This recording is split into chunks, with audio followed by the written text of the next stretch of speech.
RANTCAAST. All right, it's the RANTCAAST episode 83. Welcome. We're live on Twitch, twitch.tv/TheRantCastPodcast. Don't forget the RANTCAAST, the RANTCAAST. All right, and I'm your host Kurgan, and I'm glad you could join us. Hey, Wardicon. We got some topics tonight, making our triumphant return as we get towards the end of summer here. And I'll introduce my co-host here. TheStrangeBus is with me. And of course, you can catch his stuff on TheStrangeBus on Twitch and on YouTube. I know he's been busy a lot, but we're glad he's here. All right, you're on, buddy. Hey, I'm back, baby, and welcome to the RANTCAAST podcast. The only podcast that is sure enough to quench your thirst, brother. Oh, man. That's where it's at. That's what it is. All right. How's everybody doing? Doing well. We're doing all right. Yeah. Grooving to this music created with the assistance of AI from Suno.com, which you cooked up for us. Thank you. I just like how you give the full sponsor. It's wonderful. Yep. Drinking this refreshing tea, not sponsored by this tea company that you shouldn't go out and buy right now. Delicious. Wayne, all these sponsorships giving me a headache. Here, take some of these. If you do have an interest, because I'm not a guy who sponsors AI at all, but if you do have an interest in any like fun, creative music, and you don't have a full band, you don't have the stuff, you just want to play around with some music, you should go to Suno. You should check out DJ StrangeBus, because that's my new profile. Oh. And I create a lot of music similar to Rage Against the Machine, and it's really great. It's really fun. I write the lyrics to everything. Nice. On there, and I have 2 albums full of music in there. Dang. Working on it. I too create music on Suno.com, non-sponsored. But yeah, I got kind of lazy and I generated a couple of songs, just auto-generated, and I was just like, no, I got to write the lyrics. Got to at least do that. And yeah. So you write the lyrics, and then you can kind of give the music what to do. Sometimes not just the style, but like you put in. Sorry, yeah. You can't say Bob Dylan. Oh no. Yeah. I'm more saying like when you're writing lyrics down, if you put in the parentheses, or certain things you put in like guitar solo, you put the type of guitar, you put in like when it breaks or a guitar break, it'll actually simulate that, right? And like that's what I do, like guitar break, hi-hat here, stuff like that. It'll kind of help. Nice. And then if you have Pro, you can actually break down the music in like a Fruity Loop style after you generate it. So if you don't like what they generate, but you like the style, you can break it down, rip the vocals out. You're stuttering a little bit. And then ditch the music, regenerate new music. Sorry. Yeah. That is I can't help it. I was trying to do like a call and response type song where you had like different vocalists like singing back and forth to each other, and I was using the parentheses. I'm like, wow, it's actually detecting it half the time, but I still got to work on it. Yeah, it's some funny stuff. I mean, people gave me a hard time when I uploaded like the rap album and the country album of like singing about HeroQuest, but I've got some real surprises coming up. So I got a reggae song and I got a disco song. It's gonna be great. It's like you thought. Yeah, I simulate a lot of my feeling towards my. I don't usually like to project, but my hatred for big business and how we've kind of, manipulated our state of mind. So I miss a lot of the old ways, like old music. Yeah. So, and that's I don't know. It's kind of what I put into my music, So, yeah. take it with a grain of salt. If you're a person who thinks I'm a little overdoing it, then if I had the whatever, money, I'm not going to take it personally. But if I had the money, Ric Flair would be doing the intro. But then if I had more money after that, yeah, we'd be hiring like actual people to write songs for us. Like James Rolfe had the guy behind the couch with the guitar. Like we could have that. oh, I think you can kind of do it. You can kind of simulate it like that, but I don't think they allow exact replica. If they do, I haven't been able to get it exactly that way. If we ever make it big, and I know I can kind of simulate. We're on like regular TV, and it'll be like Wayne's World, Wayne's World, and it's like, whoa, it sounds all weird now with money behind it. I can kind of simulate Zach De La Roche's voice, but it's like off, and that's fine by me because I do want it to sound a little unique. But the style and flavor is there. I also kind of give it a little bit of like Queens of the Stone Age. I like to incorporate every band that I like in there. And then each song or each album incorporates a little bit of like I put the Prodigy in one song, and then I put and it's like the style, like the beat. Yeah. So it doesn't replicate anything like perfectly. So it's just, it gives it like kind of a new, I don't know how to put it. Did I send you another song I made? Not for a while. Because I sent a song based off a video game. I don't know if you know about it, but the game Ready or Not, it's like a SWAT game, and it's it's pretty great.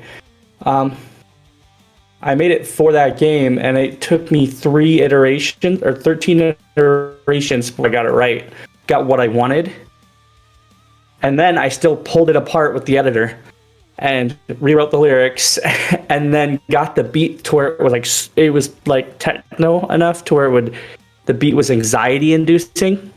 Oh man, yeah. And the timing was right. Yeah, so like literally the only thing that's doing it for me, the AI is doing for me, is just singing it at this point. But hold on, let me send it quick, because you're not gonna get a taken for this, but copyright strike. I won't copyright you. An audio Promise. jungle me, visual jungle me. It should work here. Let me see. Paste. There's our title. Too big. Oh, that's the wrong one. That's a Samuel L. Jackson voice mod for Ready or Not. That's the wrong one. So you made audio stuff for your for while you were playing the game. That's cool. That's fun. It's pretty great. But you play this, and it's not super long. You just want to play like a little bit of it, but just maybe tell the Clip need any setup. There you go. You just need to press play, and it should play it. All right. I won't be able to hear you, but.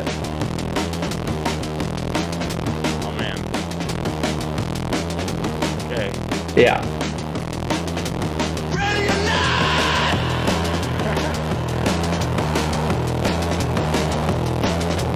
Doors breaking, sirens screaming, kicking the door.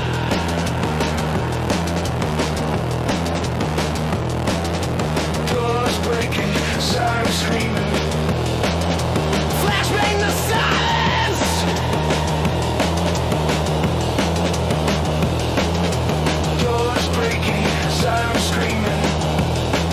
And I use the same voice for the whole band, so it's the same. Try to keep the voice the same.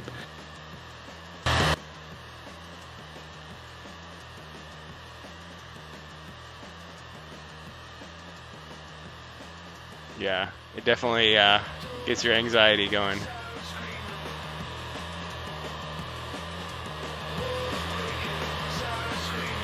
Just play this on a loop.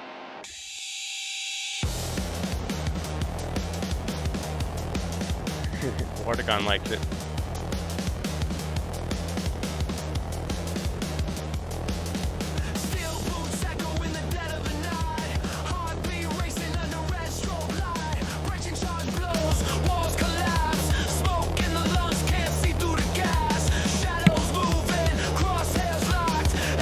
So yeah, that's pretty much it.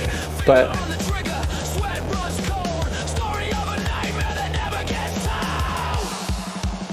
if you want to hear more, my handle is DJ StrangeBus. I'm gonna plug myself for that. But yeah.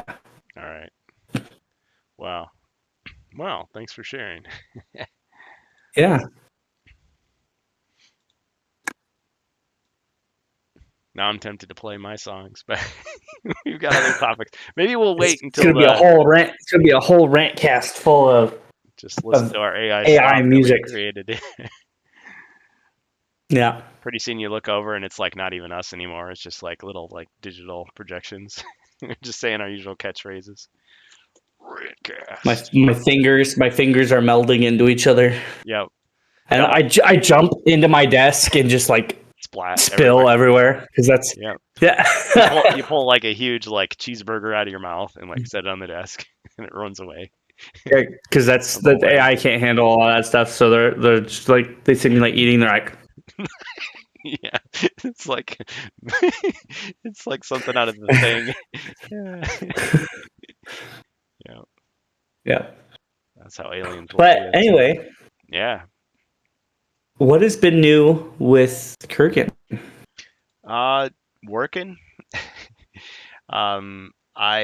It was a little bit cold this morning, so I put on a sweatshirt and it was like jack-o'-lantern themed. I guess I'm thinking about Halloween already, of course. They do. Like the They already stores, started. So. yeah, they start so early, and so it's like the candy that you buy now is going to be bad. I've gone bad by the time the trick-or-treaters actually come by. So of course you're going to eat it, and then you're going to hate yourself, and then you're going to buy more, and then you're going to eat that, and you're going to hate yourself even more. So that's how it works. Got them. But yeah, I'm looking forward to it. Halloween. They have Halloween themed Oreos. I was tempted to buy some. Dang, we're old. Mm-hmm.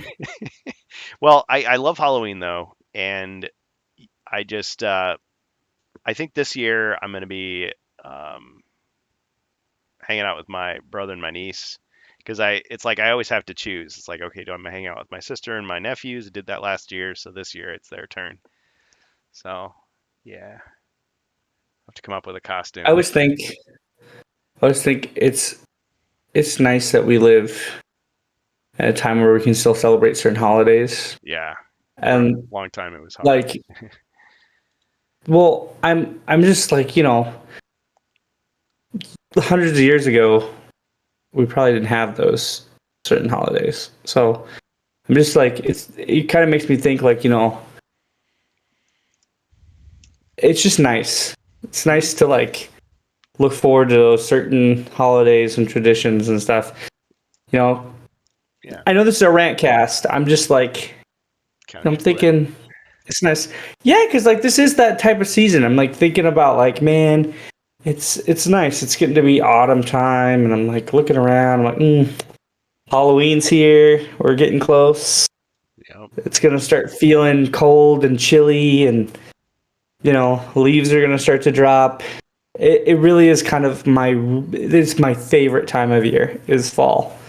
Yeah. I don't know what it is about it. I don't know if there's something that happened in my life. It's been too long, but like, Yeah. it's just that time when you walk around and it's not too cold, but it's like this bitter, like breeze, sweatshirt weather. It's the leaves falling. It's parts of life that like you really can enjoy. I think people take a lot for granted, and it's times that you really want to be outside. I don't know about anybody else, but where I live, it gets unbearably hot in the summer. Like unbearably. Like this season sucked.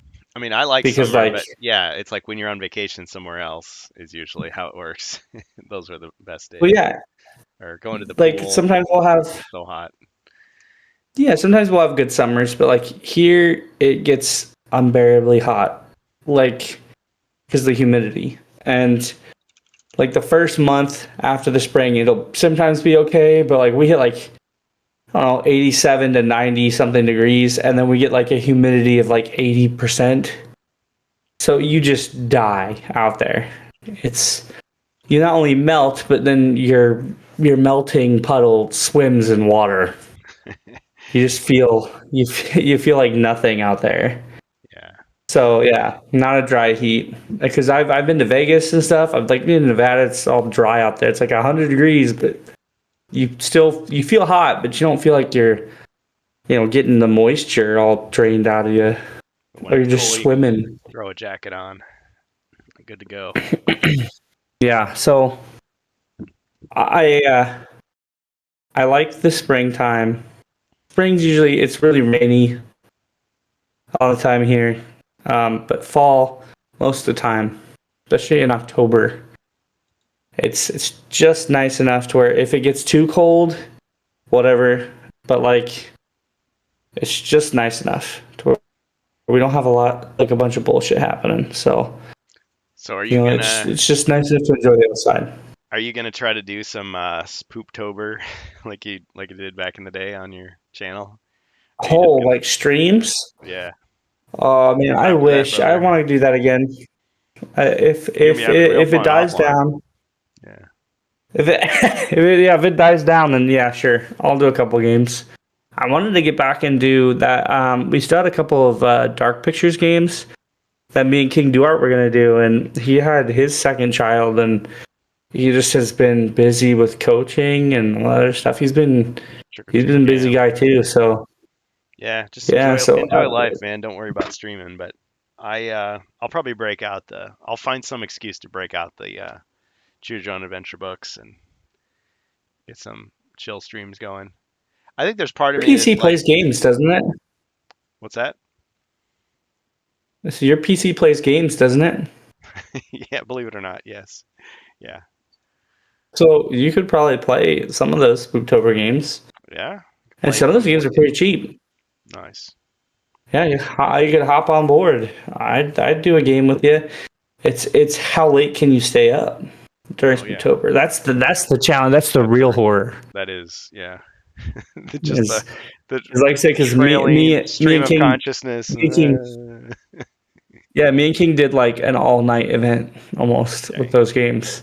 Yeah. See, Because like I those have to games are like eight. I train. think they're like 8 to 10 hours long. Dang. See, I have to So train for something like that. we had to do for no. Man of Medan wasn't that bad, but like I think when we did You the got second game, I was on so much caffeine, I about gave myself a heart attack. Because like you could tell, we got about over halfway through, and my heart was pounding so fast. yeah. Every little thing in that game freaked me out. Like I was like jumping and like. So I don't like that. That's a danger zone. I was getting like jittery, and it was I thought it was funny because I Yeah. was just a little bit of a caffeine overdose, but I will admit the Schadenfreude of watching you in those games is pretty great. Um, you've got Aliens Colonial Marines, right? it's really funny that you say that because it's right here on my screen right now. I know it's a terrible I was game. just looking at it. Uh-huh.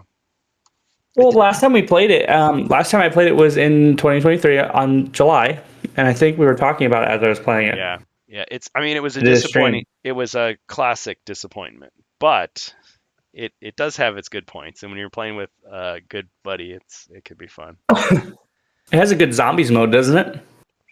Yeah, the horde mode. That's what I is, played. Bug hunt. Yep. Yeah. Now you're playing it on PC though, right? On Steam. Because Yes. there's a patch that actually fixes a lot of the stuff that like the AI didn't really work correctly and all this stuff. So let me do my presidential thing here. Okay. The biggest issue I think a lot of people have with Colonial Marines is Randy Pitchford, Yeah, I was just gonna say. and the fact that well, I mean the gameplay is kind of nasty at times, but it brought back Hadley's Hope, which I think was nuked at this time, and it also You just have to ignore the canon issues. this was one of the biggest games that also included that law where like you can't make a vertical slice of a game that looks better and is deceptive from the actual product. Yeah, the trailer. And that's what this did. This made the showed all game kinds look of stuff. so much better And there's a YouTube video that tells the difference. Yep. Yes. Blood smears and everything. Yeah, it's like it was nowhere near that good. And I can't tell if this was like I don't know when the PC version came out, but I know like compared to console versions, the console version looked like dog shit compared to like what they were trying to showcase. They do. Like you'll whip out the little data card when you're trying to hack the thing, and it's like for just a split second it's all blurry, and then it comes into focus. It's like that's how it is. Yeah. So when I played it played fine and it ran fine. But when I first got this game, because I couldn't pay for it, I was really young. Or I didn't want to pay for it. A lot of people told me it sucked. Yeah. So I was working at GameStop and I pirated this. So I played it on PC. I beat it. I remember beating it. I don't remember much about the game. And I think I played the first chapter of the story recently. But all I remember was Hadley's Hope. And I was like, oh, cool, you gotta go back to Hadley's Hope. And I hadn't watched Aliens in like forever at that time. So once again, my mind was blanking. And then I rewatched the Alien movies after that. I was like, wait a second. I was like, there are some major gaps in that video game. It doesn't make any sense. No. So this is all like, it was just all a bunch of like hype and fan service in the wrong reasons. Well, and you remember, it made me sad. How the AI was also really terrible. Super fucking bad. Yeah, it was like a couple of typos. They just fixed like one or two things, and all of a sudden the AI worked in that fan mod. So yeah, I guess the console. Yeah, and keep in mind, I was also playing a pirated version too. So hacked up. Like you remember, and it was around the time the new game came out. So do you remember the deleted scenes from in the original Aliens, Hudson, he's like talking about how great the Colonial Marines are and how like all the weapons they have. Well, in the deleted scene, like he goes even longer and he's just like making stuff up. He's clearly just saying nonsense. But they took like everything he said and like made it into a weapon, a gun so there's like sonic electronic ball breakers. You can actually use those. There's actually sharp sticks that you can use, but it's not a sharpened stick. It's like a gun that fires like sticky grenades.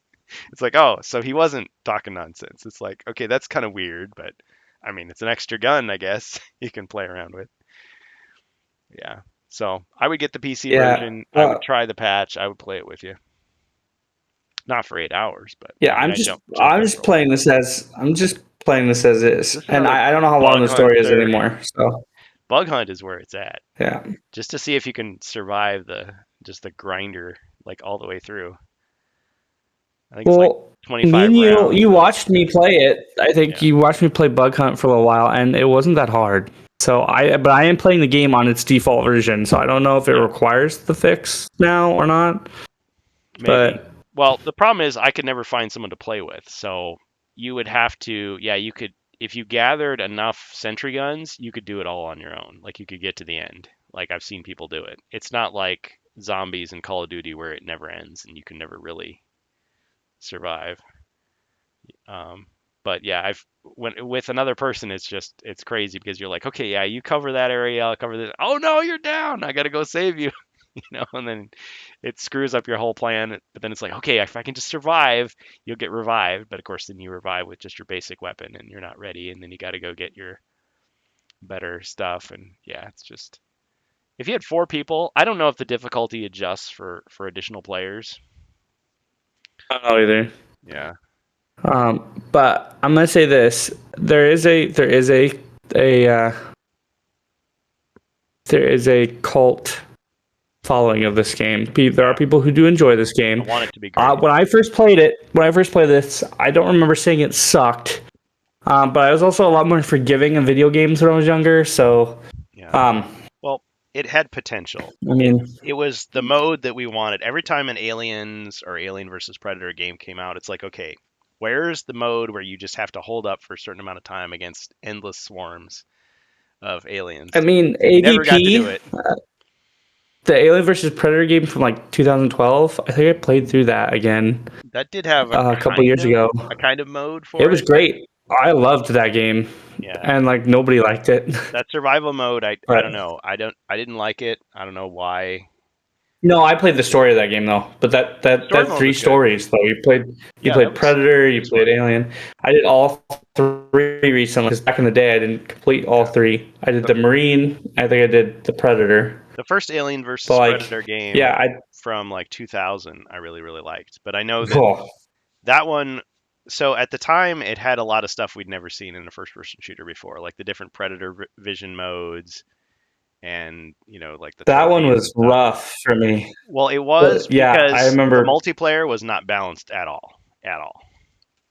Like it was No, and totally the Alien was lopsided. super overpowered, if I remember Yeah, right. the Like it Alien was wasn't super fun overpowered. because yeah, you could actually run around the level. You could destroy all of the lights, so it was just dark. So the Predator would have to use his vision all the time. Of course, the Predator was a tank, but the Marine like had no chance. There was nothing you could do.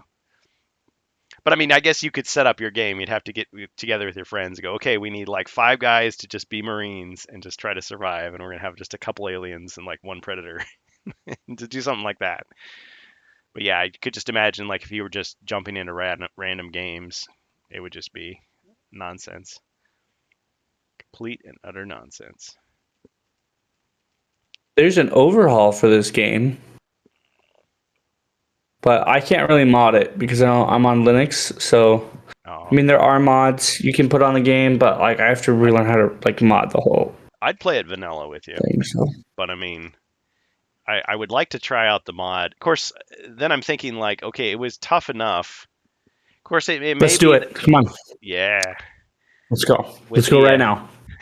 right, RANTCAAST Aliens for or Aliens Colonial Marines Edition. Let's go. 8 hours later. Well, I do have some other things I'd like to talk about tonight, but that is an excellent idea. So maybe just a little preview because I think the thing with the HeroQuest Power Hour is sometimes it tends to kind of take on a life of its own. But there's a special event. Luca Posky, you may have heard his name before, I mentioned, is this fan Oh yeah. who has been working diligently for a long time, and he kind of disappeared for a while, but he's been working on these Lost Quest packs. And of course, it's not just him. There's several other people working behind the scenes, playtesting, modding, people developing art. I mean, they've actually hired like real artists to do stuff, and I don't think this is going to be an exclusive because there is another group that's going to be doing kind of a reveal, an interview, a talk. But on September 19th, the plan is we're going to start a little bit early on the HeroQuest fans Twitch stream, and we're going to have him with us, and he's going to kind of set it up and introduce it, and we're actually going to run the first quest. But not just the first quest of the Wizard Quest pack, but this is actually a special like bonus adventure that they did. Kind of like how Avalon, well, directly based on the idea that Avalon Hill does. They'll release an expansion, but to get you excited for it, they'll have like a bonus quest that kind of introduces some of the story or some of the mechanics. So that's what we'll be doing. So should be pretty exciting. Right on, right on. Yeah. And then there's some other topics related. We did talk about some of this actually on HeroQuest fans about some of these fan mods and how some of them have kind of, I don't know, created a little bit of a drama because I think you and I have talked about this before. It's like people want to get paid. They want to get paid for every little thing that they do. And it gets into like competition and then people like copying each other's work and taking shortcuts and like maybe not disclosing everything that they've done and yeah, the effects it can have Right. on the community. Yes, and I'm gonna make a quick word about that. Because I think you and I kind of agree on that. I believe that your work should be noticed. Everybody's work should be noticed. If you have a voice, if you have a creative thought, put it out there. Yeah. However, since time immemorial, nobody should just be paid for it. Your work, like your respect, like anything in this world should be earned. And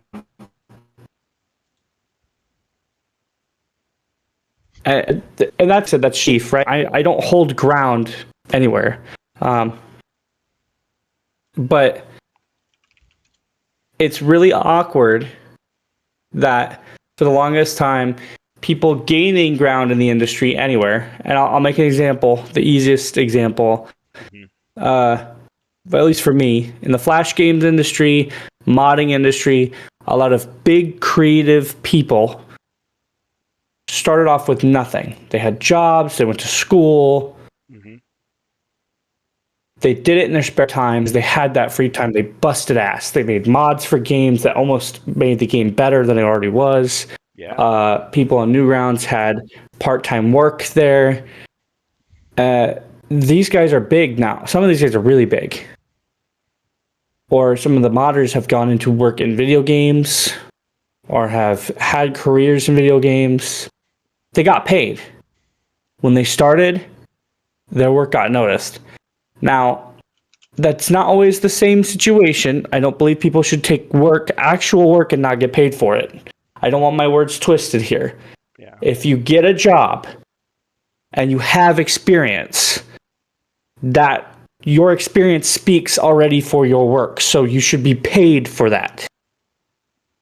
If you are up and coming and you are sitting on your ass and you are just saying, here's my work, pay me for it, and you have nothing to back you up, then I do not believe that is something that should happen.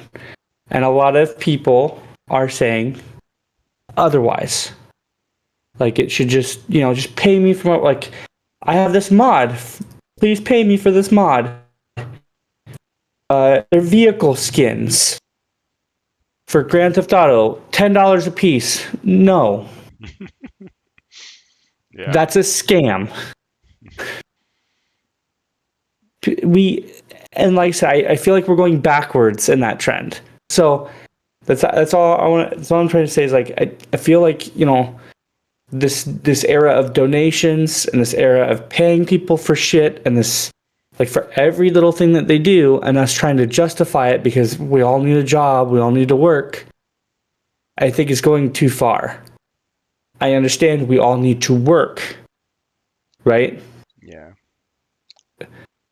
There are other ways to get work than, Scamming people. I guess, virtual panhandling. Because that's how I view it. I've never considered streaming an official career. I mean, I've never considered YouTubing an official career. Like, I feel that people should get paid for it once they reach a certain status, whatever, because they get official equipment, they go out, they do all that crap. They want to make it a career. They sign with people. There used to be a thing for it. Yeah. Now it's kind of just like a thing. People they don't get paid enough, so they, like, sponsor themselves and they throw everything around. But, like, that's why I don't really care. I took the thing with Twitch, but that's another topic we should get onto. But we'll get to that later. But yeah, I feel like it's going way overboard. Yeah. Like, so everybody and their mom wants to be paid for just sitting and doing whatever on Twitch. The conclusion that we came to basically was the best HeroQuest mods are the ones where, okay, it's so good the guy thinks he can sell it, great, but at the same time, he also provides the files, so you can download it yourself for free. Sure. Because at least with a physical board game, it's like disrespect. you can print it out. You print out the booklet, you print out the cards, you print out the tiles, you print out the miniatures, whatever it is, But or you can pay him. No to do disrespect, it for you. right? Yeah. No disrespect at all. If you think your work is worth something, by all means, sell it. But once again, like, just because you draw something or whatever, if you have no experience to back it up or nothing to show for it besides what you're doing now, and nobody buys it, don't, you know. Give up. Yeah, well, yeah, don't think people are just going to come crawling to you. There Yeah, are going you to be expect people that are going to buy from other people because they know somebody else's work is worth something. it's not a get rich quick scheme. I mean, a lot of the stuff, if you look at the HeroQuest stuff, I mean, a lot of it, some of it is just outright just bootlegs of the official Hasbro stuff. It's like, okay, that's pretty questionable. But then you get other stuff where it's like, okay, somebody used AI to make artwork and they just modified existing stuff slightly. Like they photoshopped some stuff. It's like that's not worth anything to me. I mean, I'll print it out and I'll, Well, Photoshop your Photoshop to my thing and I'll use it, but like to what pay what a I'm mostly getting premium at is price like for it. somebody No. 3D prints somebody 3D prints miniatures and something. He sells them for like an absurd price. Yeah. And what I could do is I could borrow my friend's 3D printer, Yeah, who doesn't have do a the same 3D printer thing, these days? sell them for half the price, and give him a quarter of the cut. Yeah. And there go, I'm beating you. And I don't even have a 3D printer. Yeah. And like I said, not everybody does that, but the fact is like I know people, I know 3 people who have 3D printers Same here. and enough resources to where I could probably make some money. And like the big thing is I don't have a 3D printer. I don't need one. And you got to watch your market because when you just look at something and go, oh yeah, I can make money on that. Everybody's selling them for this. The supply and demand is great. There's always somebody who's going to compete you in something. Yeah. You should also think about the people you're selling it to. Right. And that's what I'm saying. Like nobody thinks about that. You think about yourself, which is fine. Like I said before, people look out for their self-interest. That's natural. The big thing is when we stop thinking about our neighbor and we start thinking just about ourselves all the fucking time, like that's going to become a problem. Yeah. Like we stop becoming human beings when we just like live in our own cave and stop.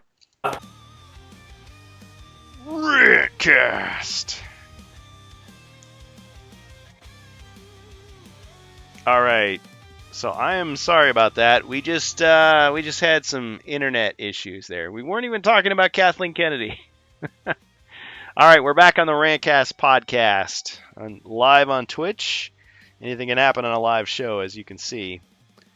If you're enjoying us on the replay on YouTube or Spotify, thank you. We'll have edited things correctly. But this is episode 84 of the RANTCAAST podcast. And StrangeBus will be coming back shortly.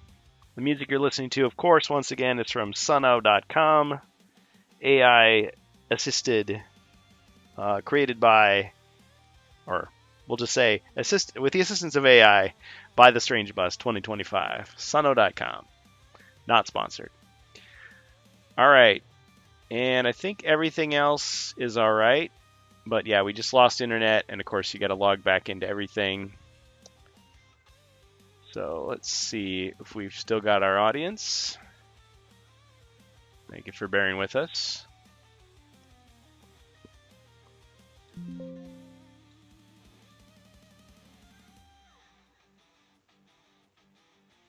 Can't see the chat now.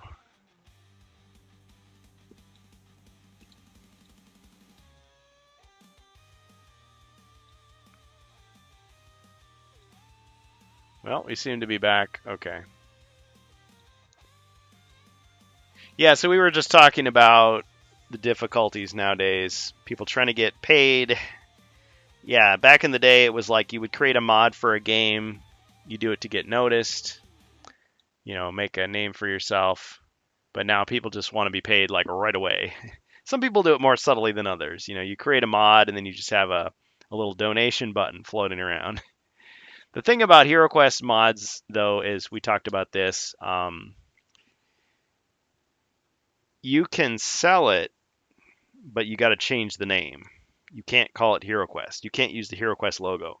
Heck, I print a lot of cards from MakePlayingCards.com, for example. Not sponsored. Same with Board Games Maker. And they have had so many people sending them crap with fake copyright notices on it, they will not print anything, period, if it has the little copyright symbol. I mean, I was showing them, it's like, no, this is Into the Northlands. We have permission to print this. This is for my personal use. I'm not selling this. I'm not, marketing this. This is just for my own use. And they're like, nope. Like, okay, all right. Well, I guess we just erase the logo. I mean, even though Into the Northlands, that was the one where you had those extra cards for the Frozen Horror. You had the Wolf Ally, you had the the Warhorn of Command, you had the Ice Queen Spear, all that stuff. It was really cool. And it says right on there in multiple places, you have permission to print or copy this, photocopy it. I mean, you're not supposed to sell it. Of course, how do they know? I mean, for all they know, I'm gonna try to like pretend it's like a rare thing and sell it, which I wouldn't do. I mean, I would be exposed and ruin my reputation, right? Even if I thought I could get away with it, it's just like, no, I wouldn't do that. But yeah, they've gotten a lot stricter. So yeah, so you can call it whatever you want. Call it, HeroQuest fans quest or something. Something Sunday quest, for the quest, Ultra Quest, whatever people want to go, Axion Quest. You've got a million things out there. But yeah, you can do that. And you can say in the literature, hey, it's, HeroQuest compatible. This is obviously meant to be used with Hasbro's game, but it's very clear this is a mod.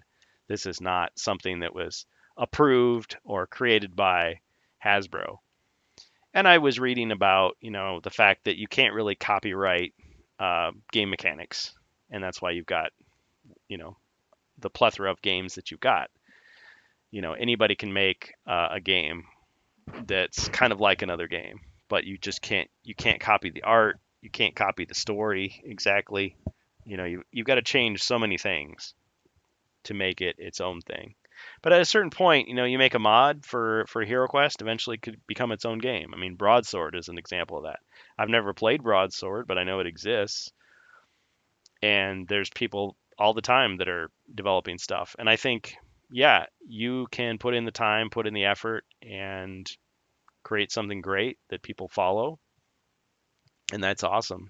But it's like, yeah, if you just expect right out of the gate, oh yeah, this is so awesome, people are going to pay me like a premium price for this. It's like, don't get that full of yourself, right? Try to stay humble. So, all right, let me see if I can get my co-host back here. I'm going to try to give him a call here on Discord. And of course, there was a Discord update as well. And it's like, I'm not going to do that. You're not going to fool me. Okay, he's not answering yet.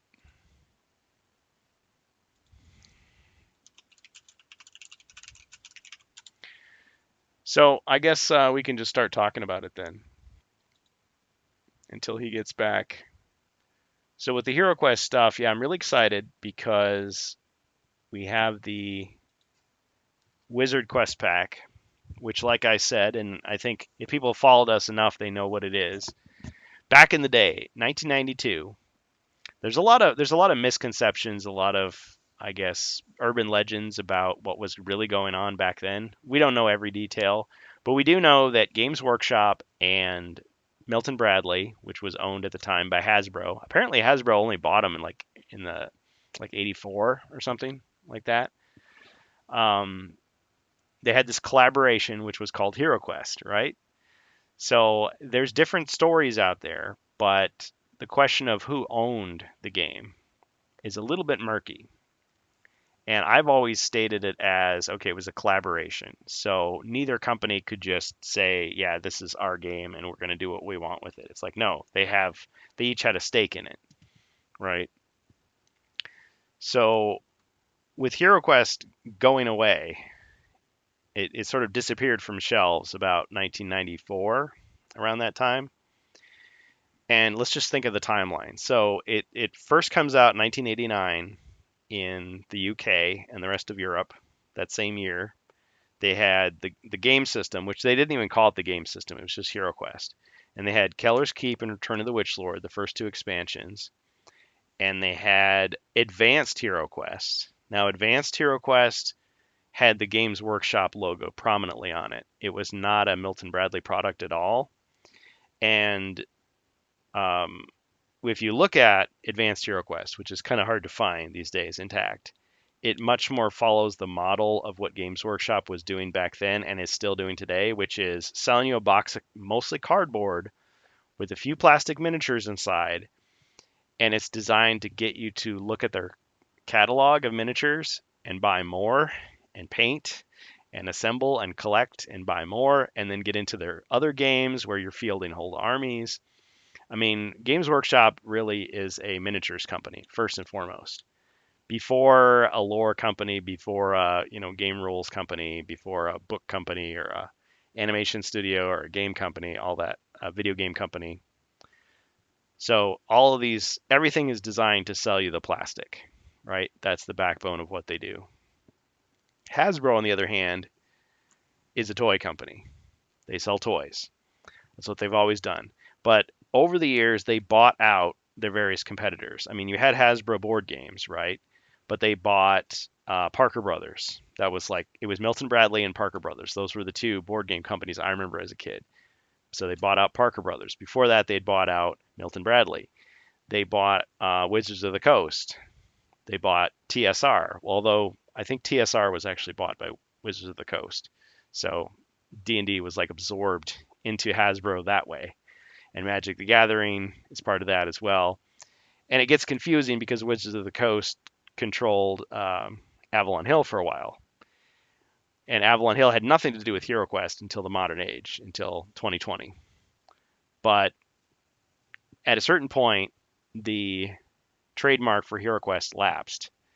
And now if you read online, some people say, oh, it belonged to Games Workshop the whole time. If you look at certain booklets, it says HeroQuest is a registered trademark of Games Workshop. It's like, oh, okay, well, that settles it. Then they own it. But then if you read other stuff, it's like, no, it belonged to Milton Bradley. It's like, okay, so it belonged to Hasbro. So what are they talking about? Because if you look at HeroQuest, you've got the title, HeroQuest. You've got the booklets, right? The stories and everything. You've got the miniatures. You've got the artwork. I mean, a lot of the artwork that's in Classic HeroQuest is also in Warhammer Fantasy Battle. So like a lot of the Gary Chalk artwork. But I mean, Milton Bradley created stuff like for it. So, oh, I'm getting a call. So let me just connect with StrangeBus here.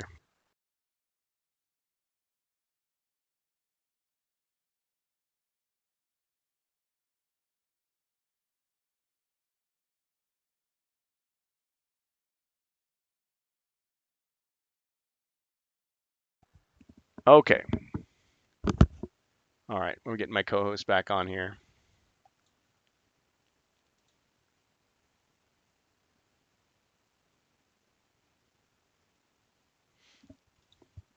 RANTCAAST. Okay, we are live, and I'm bringing the StrangeBus back on. I was just, I was talking some HeroQuest while you were gone. So Oh, let me that's fine. get you back on here. Against cast. You were right in the middle of this passionate speech about how it used to be and how people got noticed and now people want I to got get paid. canceled. You got canceled, yeah. And you didn't even mention Kathleen Kennedy this time. I was like, what?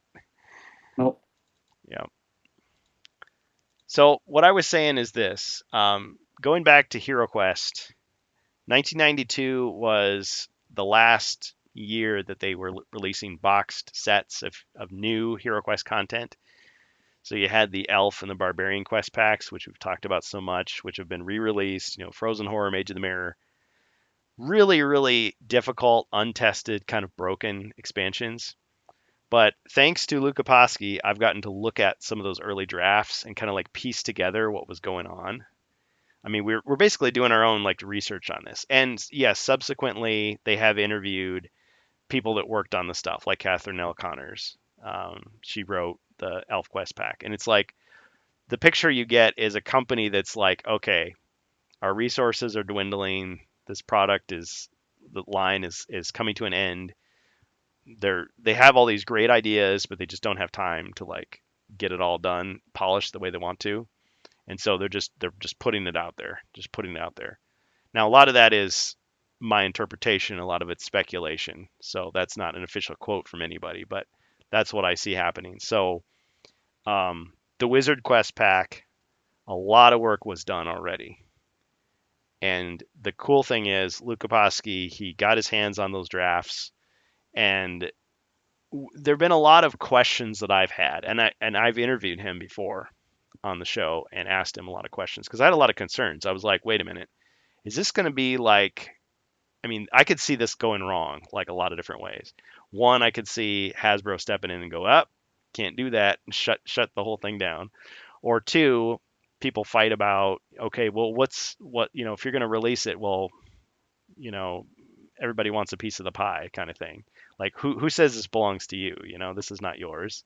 This belongs to the fans, to the community. It's like, okay, fair enough. And then there's the question of people wanting to make money off of it. And it was like, okay, I could see somebody trying to control this and like put it in a box and say, okay, you got to donate. It's got to be like a crowd-funded thing or behind a paywall. And it's like, if you try to do something like that, that's going to cause a lot of bad feelings. And it's not even going to work because somebody's going to leak it out and then everybody has it, right? And then you can't claim any one person has it. So I think through the discussions, I mean, Luke Kaposki, he listens to people. Um, he seems to have a good head on his shoulders as far as like my perception of him as like a leader of the project. Like he's not just going to go off half cocked. Now, the downside of all that is the wait. I mean, we've been waiting for this thing for years to come out, but it's finally going to happen. It's finally going to happen. At least the demo of it, and we'll see the reaction. So on the 19th, we plan to have like 2 p.m. Central Standard Time on HeroQuest fans. We'll get him on the show. He'll do his introduction, his spiel, and we'll try to play that bonus quest, which actually he wrote. He wrote a kind of like a prequel, if you will. It doesn't spoil everything, but it does kind of like tease some of the details. And the way he tells it, it's pretty cool because you've got these draft notes, right? And it's the nice thing about the Wizard Quest pack, it was almost done. Like as far as like writing the quests and putting stuff out. I mean, if you look at Frozen Horror and Mage of the Mirror, I mean they're kind of rough. I mean, you can see that they went through a lot of stages. Like the earliest stages of the adventures, they were like way harder.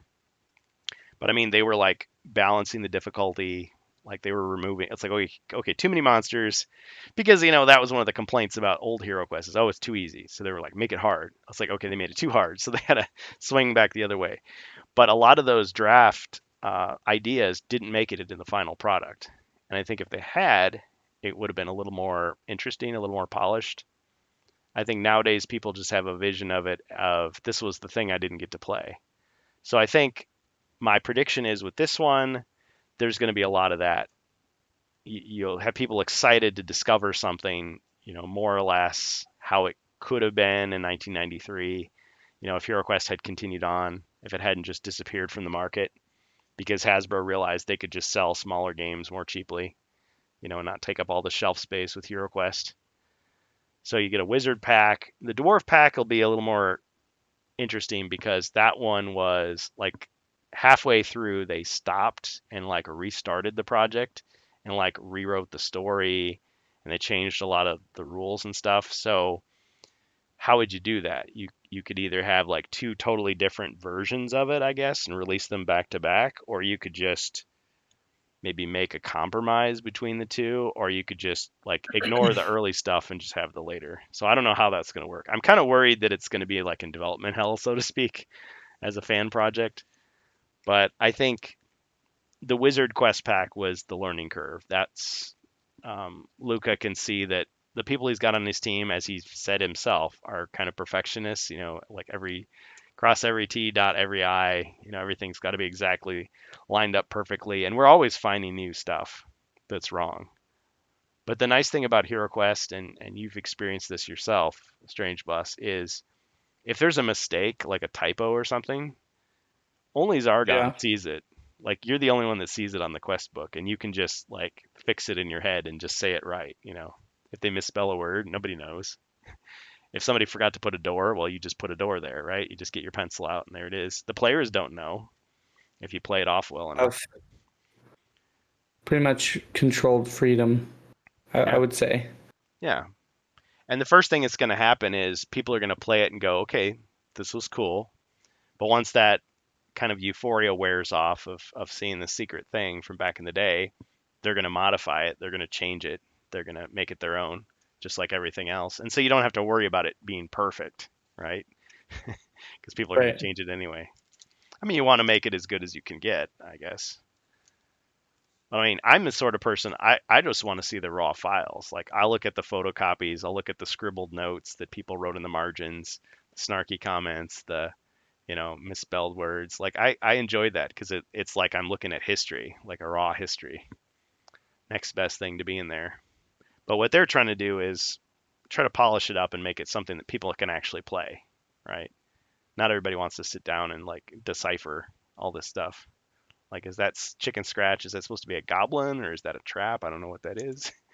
I know what I'm looking at here. Well, I mean, I don't know. I feel like I said before, I feel like HeroQuest is one of those things where it doesn't have to be defined just by its rules. So, like you were saying before, Hmm. Zargon only sees that error, and you can kind of make the game how you want it specifically. But there are people who like to follow the rules specifically how they are. So, Oh yeah. I know I'm particularly interested in seeing this quest pack because I think we've mentioned it a couple times before. Oh yeah. We've been So anticipating. I thought it was going to come out months and months ago, and then Luka Posky kind of disappeared for a while, and people were like, "What happened to him? Like, where'd he go?" And I mean, people were still like playtesting. It's like, well, I hope he comes back because it's not like a job where you clock in and clock out. Well, where's my supervisor? He's not here. It's like, oh, this is just a fun thing that we're doing. wow, need to look for my supervisor. I got news for you. You're mine now. You belong to me. You Uh, belong to me. No. Stop it. Yeah. So I think I when I was a kid, I didn't really like the wizard character because I wanted to be the combat guy. I wanted to go in and fight. And it was like, oh, he's got all these complicated spells and he's really I've weak. And always been that guy. I've always been the the barbarian. warrior more than knight. Like, not really the barbarian because when I was younger, I didn't know the difference between the classes. I always wanted to just be the heroic knight. The fighter, And to me, those were the real guys. They were the ones warriors. who went into battle, did the Hmm. actual stuff.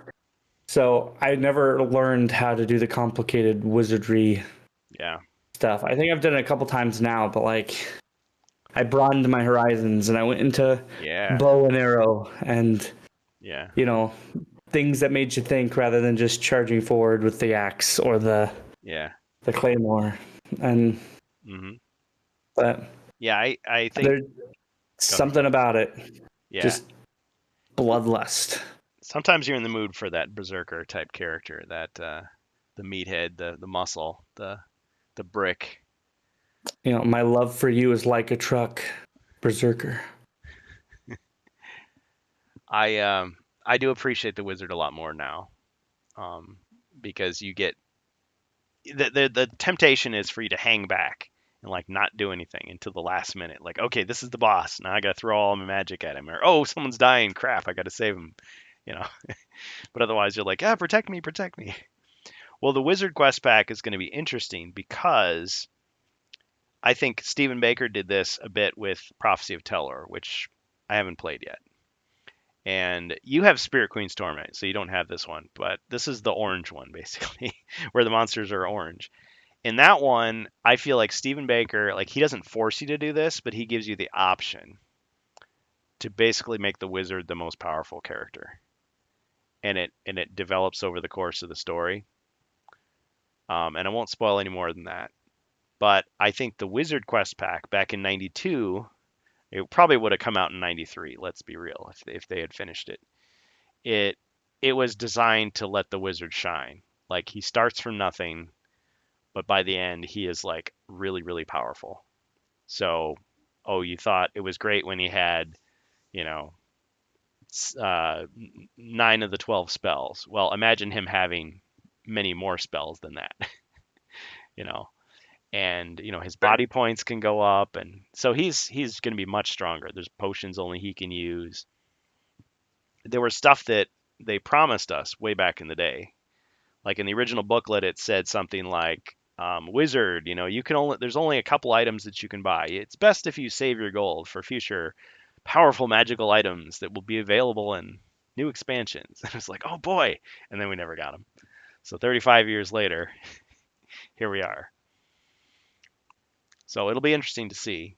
I kept wondering, and I was thinking, I wonder if Luca Paschi is delaying his project because he thinks maybe he knows something, like maybe Hasbro is going to do their own wizard back, and then we're going to have to have our own version of it, like it'll be different. But I think he reasoned early on and said this was it kind of doesn't matter because it's an unfinished project. Hasbro is going to have their own way of finishing it. Fans are going to have their own way of finishing it. It's always going to be unique. Plus, they're doing it in the style of the classic game from the 90s as opposed to the modern aesthetic. So it's not going to look the same anyway. So it wouldn't necessarily be competition. Well, it wouldn't be at all because it's not being sold. That was the other issue. I think there's definitely people on the project who want to, and they've already done this. They've paid artists to come up with good artwork. So this is not AI stuff. So the cards are going to have good quality artwork, designs, sketches, painting type stuff done by real human beings. But I mean, those guys don't work for free. And then the models, okay, they can't use any of the models from the original. So the models exist, people actually have them in their garages and stuff, like the 3-ups and 4-ups. So bigger versions of the miniatures, and their sketches. They've actually contacted the original artists, and they're like, nope, either they can't do it or they won't do it. So it's okay, we're creating new artwork, but it's in the style of the old one. We were talking about the AI thing, you create your stuff. So the female wizard is in a pose similar to the original sketches, but not exactly. So it's changed. And then the thing is, at a certain point, it's okay, so you've created these new miniatures. You could sell these because there's no HeroQuest, Avalon Hill, Hasbro branding on them. They're not necessarily, Games Workshop's. They're not Games Workshop's designs. They're not Avalon Hill's designs. They're not Hasbro's designs. They're completely original. But the problem is, what you want to do is you want to be able to hand somebody a box, right? You take the box lid off, and you got the plastic inside, and you got the cards and the tiles, and the booklet and everything. It's how cool is that?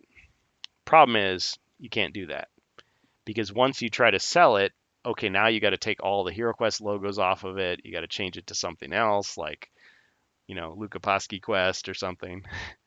Fan Quest, or you got to change the name. And now you've ruined the illusion that it looks like a vintage product. But that's the other thing that I'm concerned about. I'm thinking once this thing gets released, it'll be a print and play kind of game. And people will do what they want. I mean, I'm thinking of not even using the miniatures. I'm just going to I have my own miniatures that I was going to use. I've got wizards, I've got various other characters unnamed that I know are in it that I could use. But some people will want to have the whole package, right? And then the question remains, okay, is somebody going to get paid for this, or does it have to be given away for free? My thought is the least problematic way to do it is just to give it out for free. And yes, unfortunately, you are going to have people who are going to try to print it and sell it, and you're going to have to go after those people.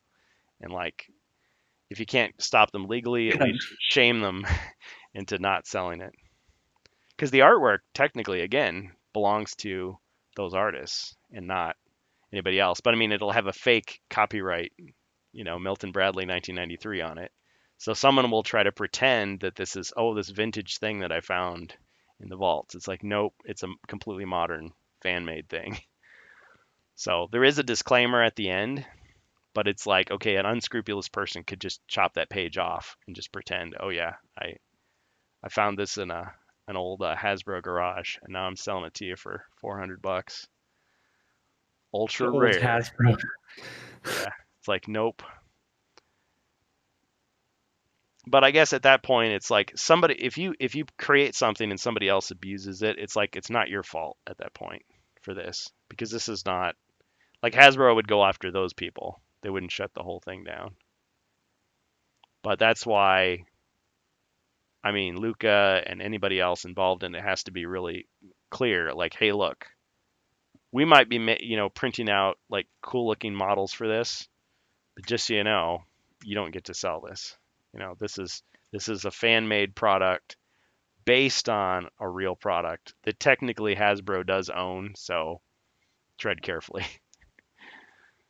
But Indeed. I just hope it works out because I'm anxious to play it. And really the thing about this is, as with so many other things, you wouldn't have to release this to the public. You could just keep it to yourself and just play it with your friends at home, offline.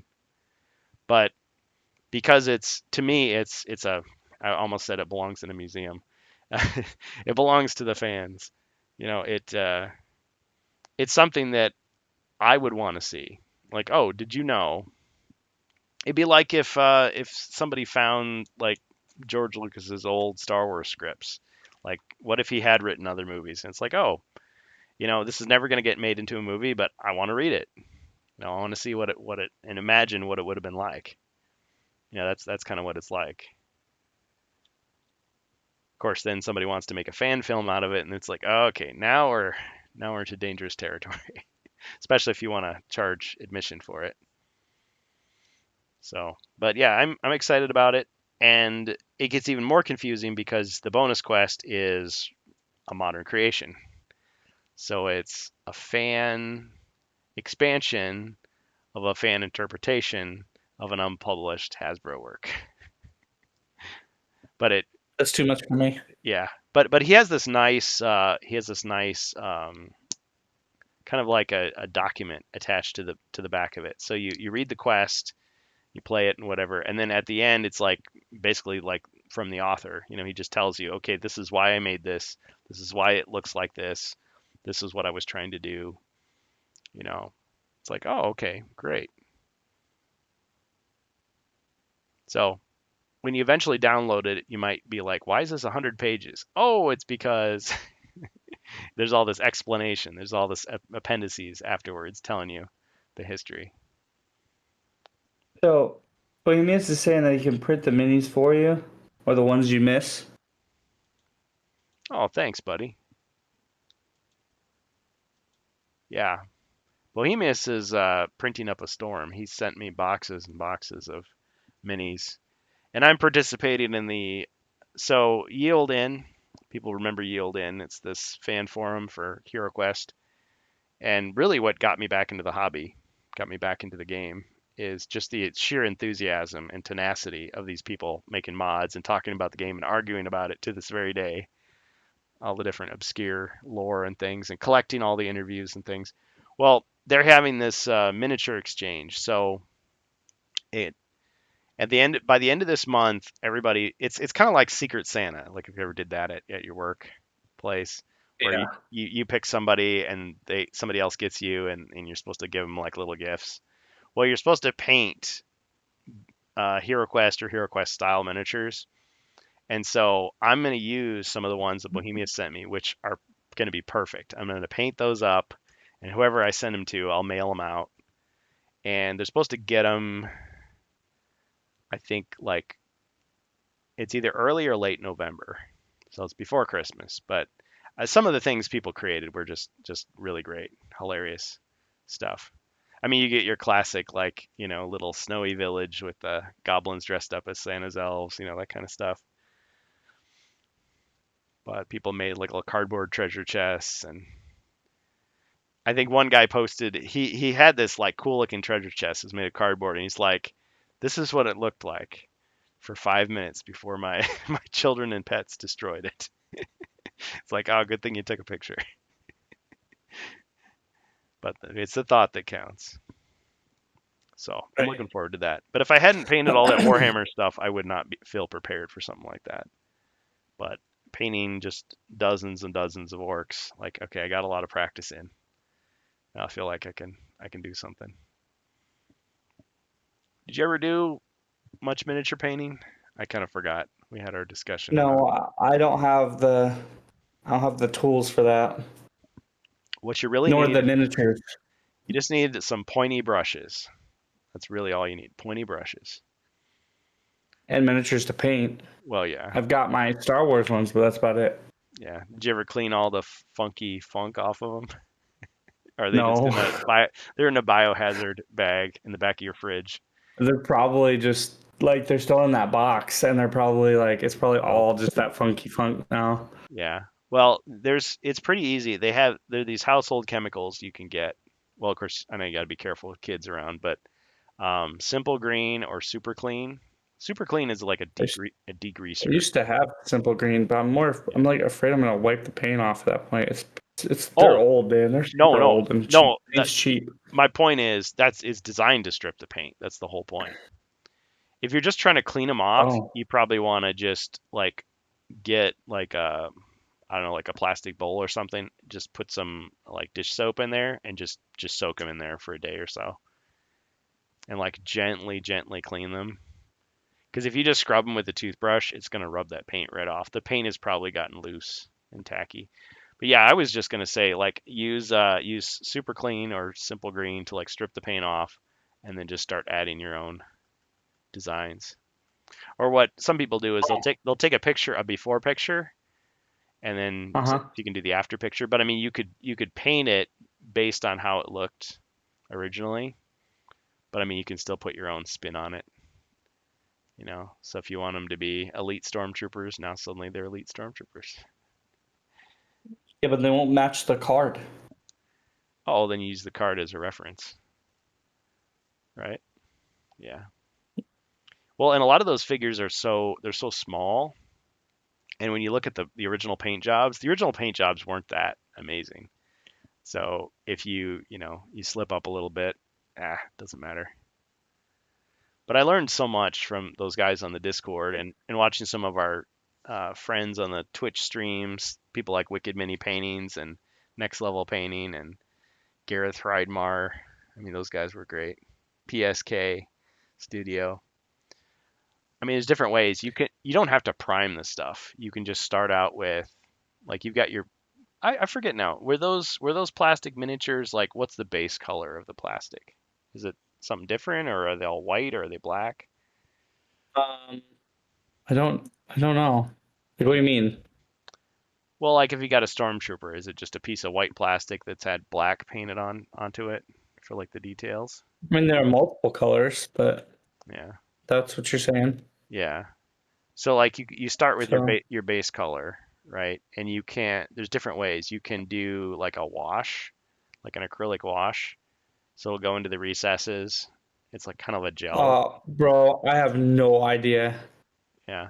That's like, see, this is how little I know about that stuff. I just figured they were painted on like Yeah. cheaply, like with whatever paint. Yeah. Well, Um, I mean, when I had toy dinosaurs as a kid, it's like, okay, so you've got a dinosaur, like a T-Rex. It's green, a green piece of this is plastic. what he's thinking at 6 years old playing with his toy dinosaur. So you Yeah. see, you got the acrylic paint here, Yeah. and the, You got the highlight, you got the shadow. Well, they oh my just God. you dot. I mean, it was probably created super fast in a factory in Hong Kong, but it's like you dot the eyes with white, then you dot them again with black for the pupils, and you take like yellow or orange and you slap it on the stomach, so you got another color, and then one on the back, so you got another color, and then you put some red around the mouth, you slap some white on the teeth, white on the claws, done. Like that's how they were done. And Yeah, some miniatures are that simple. But I mean, you can and either no clue, bro. you can build up or you can build down. So I've done orcs where I color it the whole thing. So the whole thing is one shade of green. Then I put like a lighter shade of green on the musculature that's like the raised Okay. areas. And then you can get an even lighter color and put it like around the edges of the muscles. So like kind of highlighting it. Or you can do it the other way, whereas you do the whole thing in a really light green and then you add like dark green in the recesses, and then you can add a really really light green or a darker green on the raised areas. But it depends. If you've got like a character that's like really boxy, like a guy in armor, you can outline each of the like boxy areas with like a slightly lighter color and create like the illusion of uh, depth or whatever, detail. But really though, you don't need all that stuff because a lot of that is designed to just look good in pictures that are zoomed in and everything. When it's at the table, that's really what it matters. So if it looks good from like 3 feet away, it's fine. It's perfect. It's done. If you can tell what it's supposed to be.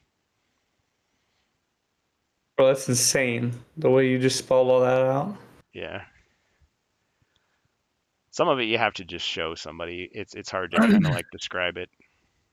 Yeah, well, especially if you've never done it before. Yeah.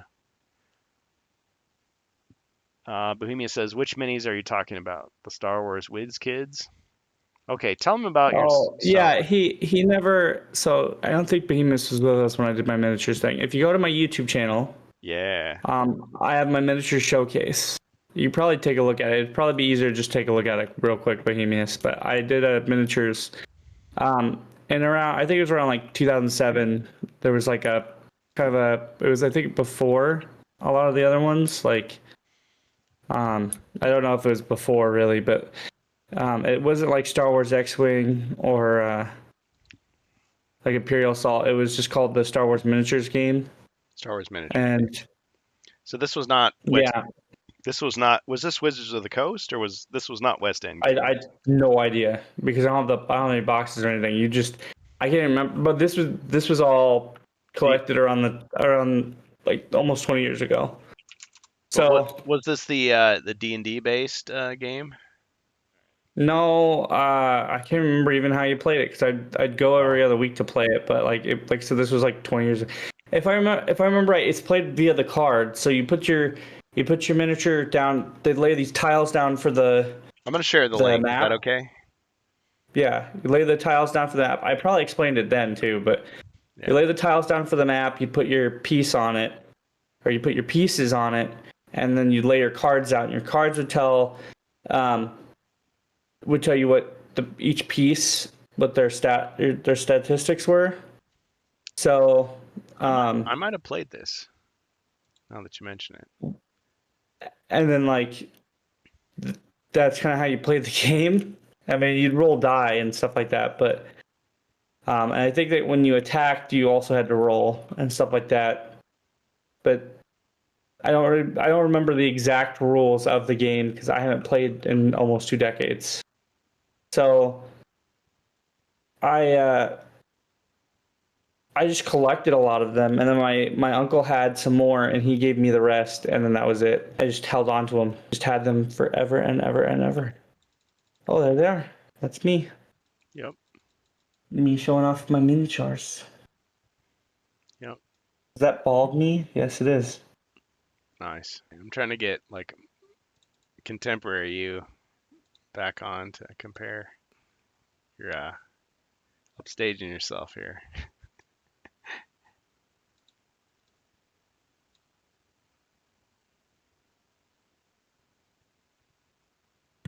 Yeah, you can see how much I aged. Yes, an age today.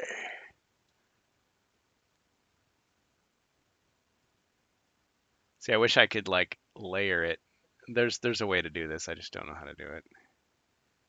But there we go. This is like Back to the Future Part 2. You're like, don't do it. She's your mom. Dude, I you could make me smaller probably, and then make old me or younger me bigger. Yeah, there you go. Move me over. There you go.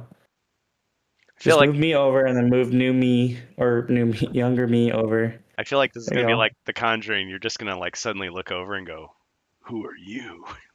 But your eyes are all messed up and like, ah. Oh man, I went and watched the. I don't know if you've seen the Conjuring movies. Um, I have, yeah. the latest one. Okay, so I'm just gonna give It's you. very weird looking at me, like looking at myself. Yeah, I'm gonna give you my quick. So Conjuring 1 to me was the best. Conjuring 2, pretty close. After that, it kind of starts to fall off for me. Oh, this is back in my old job too. I was like soft. It was real soft. Oh, you should move me over a little bit more, because they won't be able to see the miniatures. Oh yeah, yeah. Gotta move me over. There you go. I'll move you all over. And then move current me over a little bit more. There you go. There we go. I still have that shirt. And in another 5 years, we'll do like a third one, and we'll just keep moving it over. And pretty soon, it's just some old guy like, I remember But when I did. Yeah. this is like what, 2 years ago? Dang. That's 2 years worth of cigar smoking and mild drinking. Man, I have aged a bit. Could be the facial hair though. Yeah, that's a lot. Wow. Are you using some See, filters? You look don't like smoke. de-aged. Don't smoke, kids. Don't smoke. Don't do it. Yeah. Because I think I have about the same facial hair on too. Oh man. Oh. See, you're even laughing because future you is going to be watching this. Oh, we got a raid. That was cool. Oh, that was me raiding with did. a party of one. Heck yeah. Yep. I did a lot of You party of jumped one in. raids just to get that Jumped X-Wing in on your own. animation. Okay, so have you started showing the miniatures, or did I skip past it? Do you have the sound on? I can't tell. Okay. I can turn the sound down. You're not going to get copyright struck by yourself. Oh, very latest subscriber. Yeah, no, I'm not. You got gifted by My work phone's going off. Hold on. Amalgamash. Oh, sweet. Yeah. Okay, so yeah, this is the Strange Bus on YouTube. Everybody's seeing this. I think I got 6 or 7. I can't remember. I don't Like, like surreal and Yeah. weird. That was a cool room. Yeah, so many memories. Coming over trying to Clip do the mesh. stream. So we should clip this. It's really awkward. Well, hey, I mean, you could flounder for 2 hours to get your stream going. Yeah. Like I haven't done that Or- before. Do the Home Alone like scared thing. Oh, you're reacting to I'm yourself. actually thinking about doing it tonight. Can't believe I said this. You could never say this today. Who the fuck is this guy? Yeah. But you found your dice. I see that the bag there. Is that What kind of funky ass hat he's wearing? look at the head on trying to that hold, guy. trying to hold on to his youth. Yeah, he definitely does. He does. He's super awesome. So yeah. Here we go. Here we go. Star Wars. The last time I've cut this bag, and I'll pull some out. But last time I'm afraid to put the sound on my end, because then I'll hear double S. had the miniatures. Oh, but yeah, that. Oh, yeah, it's a D20. Okay, so yeah, so it's using the newer system. That I was using. I think there's Just want to say that the pre-painted characters in here. are not strippable. It's more complicated. Okay. Well, it depends on what they use. Yeah, that's true. Huh? But I mean, I'm thinking if the paint is coming off already, it would There's a bunch in here. strip a lot easier. This was before I got these too. I've got D20. Man, I feel like you should be charging for this. You get double me. It's like a weird. Yeah. There's a lot. Like, Pay royalties. I don't want to pull them out because they like drop them and lose them. But Look at him hawking that dice. I was gonna set up over there on a clear. Yeah, I have like a whole bunch of dice too. I keep forgetting. Like I have like some blue dice somewhere. I think they're in with that box, but So, those were my main ones that I used. Well, because I also, that bag of dice I think is more used for because I think I mentioned in there I used those miniatures for the Star Wars D&D game. Oh, okay. So you were taking miniatures from one Star Wars game, using them in another Star Wars game. Well, I did play the miniature game, but I then repurposed those for the miniatures game or for the RPG. role-playing game. Yeah, it makes total Yeah. sense. Yeah, why wouldn't you? We had like a bunch I of. played the RPG. I haven't played the miniatures game. But if you look at I'm about to pull out the cards too. So Yeah. cards set up here. Wearing my new glasses in there because now I have to wear my old glasses. These I got before I even had those because my kids broke them. I can Oh have man, it kids show break you how these glasses. turned out here. Yeah, I've got. I was just gonna say the same thing. I have the Trandoshan card. Abilities. So I went to a game Stats would be that my brother and a neighbor friend were playing, and I just bought a character. Just brought it in. It's like here's my character. This is the one that I got invested in. And then didn't. Actually, now that I mention it, he's still got it. Say, hey, you got my character. Of course, I've got the book, so I guess he can't play it without me. And stuff. So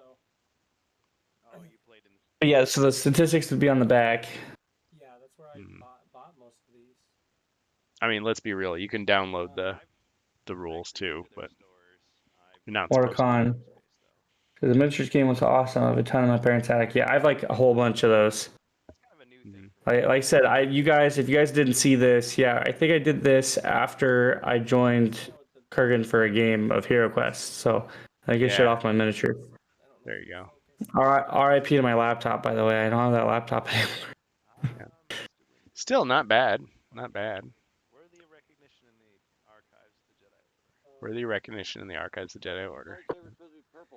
Yeah, some of those miniatures are still in good order if you look. It's probably the lighting. Yeah, Amalgamash followed me during that time. Yeah, there was a lot of. I think it was relatively still new. There were different pieces. This camera. Yeah, we were kind of cross pollinating. Like I'd go to your stream and bring people over. Some of your people would come over to mine. Yeah. Yeah. But yeah, like the really good A lot of ones, like collaboration. the rare ones, they were painted well. But then you get like the common Oh yeah. and yeah, due to age, they get that weird mold on them. But like you said, like as you saw, Mace Windu, Darth Vader, were really good. They were fine. Still hold up. They had a really bad way of bending, so you'd use heat to straighten them out. But I have so many. Yeah, heat to straighten them out. I just never bothered with them anymore. Boiling water. There's no. Yeah. I think it might mess with the paint. I don't know. Maybe. But there's Qui-Gon. It's Qui-Gon Jinn's. The near boiling water is safe to use. I mean, unless they're made out of toothpaste or something. But if it's like polymer, you can just dunk it in boiling or near boiling water. See, listen to me trying to sound like an expert. But some of these are different editions. Like they'd have the square bases. Like this is. Even with acrylic paint, I mean, I've put acrylic. Do some of those have like click bases that have the little dials on them, or are they all just? No, they just have the regular bases. Yeah, they're like cake toppers. That's a funny thing. If you look up Star Wars miniatures, a lot of the listings on eBay will call them cake toppers. And it's like, wait a minute, what's the difference? Like you could put it on a cake, or you could put it on your game board. You're funny. Old Republic. I think these are the Sith ones. Maybe. I think I misplaced a couple in here. No, they're all together. Both the Republic and the Sith Troopers. It's interesting. Yeah. Oh, this is gonna be. We're gonna have to cut this out of the Spotify part. Yeah, because they're gonna be like, well, who the heck is what? Okay, for those of you who are listening, we're reliving an old clip from the Strange Bus. Only mini. Yes, Showing currently. off- Okay. Showing off his miniatures from Star Wars in his old studio. And then this is just your Republic Trooper. That's my old office. That's my tiny office. Yeah. I miss that place. It was nice. Yep. You got a lot Tiny home away from home. more room now. I do have a lot of room in here. Yeah, Holy shit. And then, like I said, I even invested in the. Are you sure that's a miniature, bud? Yeah. The expensive ones were. Is that from the Star Wars miniatures game? Find them by chance because they came in packs, right? I don't know, man. You know what you're looking at. I don't. Oh, sorry, Bohemians. I didn't see you message me. I was like, I was up from You didn't have a starter my computer. So if you message me on Discord, I'm sorry. buy them individually. Yeah. Well, I can't even. He I can't messaged even us see them. to ask us to see if Twitch was down or if we were down. Yeah. And then So I want to let you know, Beavis, we weren't ignoring you. No. a couple of like Yeah, we lost. I Hospital. lost internet for like a minute or two, and so I Thing had is to come back. huge. Like I have huge pieces, but what is that to scale? paper base. I don't have the paper Because I had huge pieces. I think I'll show off some of the big pieces here shortly, but hardware. Well, because those bases are what, 25 millimeter, like heroic size, or 28 millimeter. And then you could get like you could get packs. yeah, I think so. I guess you could buy them individually, I suppose. Did they have vehicles that were to scale with those figures? Well, they probably didn't, because they would have been gigantic. Yeah, they're pretty fucking big, and they took up to the map too. So if you, that would take up. I wonder what the movement was on that fucking thing. It's like you're running around the Millennium You know, Falcon I don't think I have any like super super or Star Destroyer. Yeah, it would be like it 'Cause would cover the whole if I table. remember, These are if I remember right, like certain vehicles or animals that you had, they had different movement or some shit like that. Like it was insane. I don't think I ever saw anybody brought that in when we That's- played. writer and It's a big one. Yeah, that's one I had. there's a Wampa. Yeah, I don't think I have anything like that though, but I had a couple of big ones. Yeah, see that Wampa is like, if it were HeroQuest, it'd be like an ogre compared to your dwarf. Like he's big, but not. And Oh, Walker, cool. Is that a Republic Walker? you'll pick it up that way. Now, granted, I have a machine droid or something that's pretty huge what, 12 somewhere. That's about the same size as that other one. Yeah, that thing that I'm pulling out now. KOTOR 2. This is Gong. that, No, I it's not just got gunk. this thing. I don't know what that is. Oh. But It's like, I hope you washed your hands after touching all that stuff. yeah, a lot of EU stuff and Oh, I always have sinus issues, so that's probably what's going on with me. And you still got into the cigars. Yeah, I don't know. I'm slowing down. A decent one. Because Definitely put more wrinkles on me. You can definitely tell. it was hundreds of dollars worth of stuff, or probably thousands. And all that stuff was pre-painted. Yeah, you could paint over it. Yeah, so we're just Two enjoying different ATSTs. Oh damn, dude. Smaller. ATS. That would work with my my Imperial Army that I got. I would Nice. one of the different edition figures. Like Yeah, I hope you didn't throw any of this stuff out. the 2 weeks No, it's all in that clear box. Here. Oh man, we're gonna do it. 2 more years, we'll do another video. Yep, just make sure you edit it from the like this is all. Spotify. We have some editing to do. People will be confused, like what's going on. Just regular like soldiers and stuff. Yeah, so I hope those of you watching visually are enjoying this. Um, I don't think I've watched this video in quite a while. the new order factions. Oh dang! Look at that bin. I think this is it. So you get All right, Yeah, this is it. take a deep breath of that funky. The shadow troopers. Like As you're about to get a second helping of it, but Yep. not super rare. But I should. Next time I come over, we should just have we'll just have like a cleaning party. We'll like clean all these guys. I think I got the map tiles too, but I don't have a lot of them. There used to be like complete map tiles, like that would form a whole map. I don't think I have them all anymore. Oh, there's a RAM stick in here.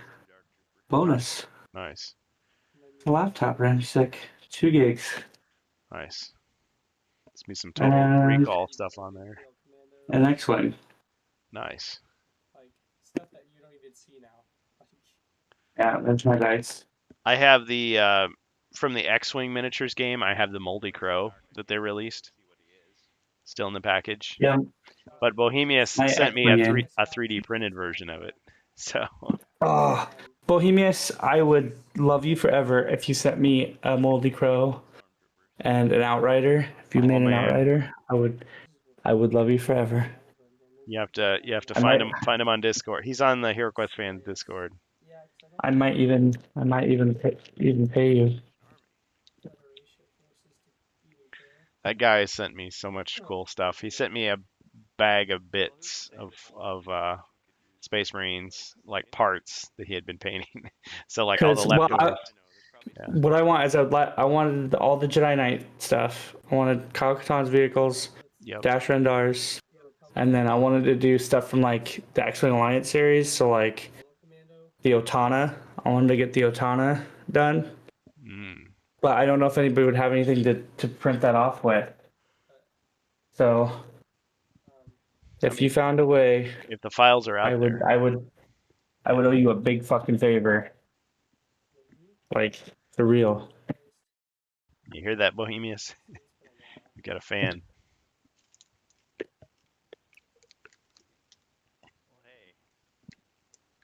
Got 3 out of 4. So Yeah. So there's yeah. Well, if I wasn't doing anything tomorrow, I'd say, hey, I'll come over. How late are you gonna be up? We can dig this stuff out. Scorch. Yeah, that thing's $100. I wonder how much these miniatures are because I don't have. Yeah, a lot of these are really starting to look bad. Hold on. I might actually need my light. Oh, you can show us what some look like up close. Oh, yeah. Well, like you were saying, you've got the cards, Yeah, so you've got what the official color scheme is supposed to be for each one, right? You've got a nice design. Yeah, I think it was like an orange pink. It said look in the Discord. If I switch over Yeah, to it the says Discord, a- I'm gonna lose my screen. So, No. I'm talking. He was talking about like what they were worth. oh, What scale you want them? X-wing scale. Whatever they would be. Yeah, probably X-wing scale. for the X-wing That would be. miniature. But Bohemians, you don't have to do all of that. But like if you do, man, you are the bomb. He's You already are halfway. awesome. He's already halfway through it now. It takes There's hours. Get random people like here's Hold on, I don't even have the space anymore. I gotta put all this shit down.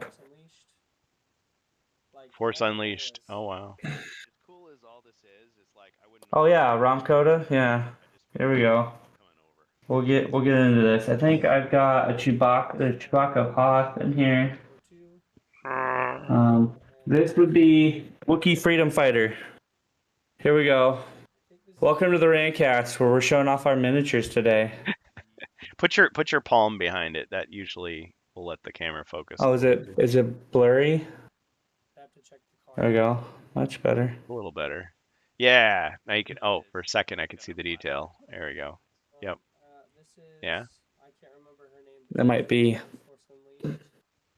Somebody didn't set the settings to sabers only. They left the fire pistols on. Yeah, it's hard to see because it's such a dark color.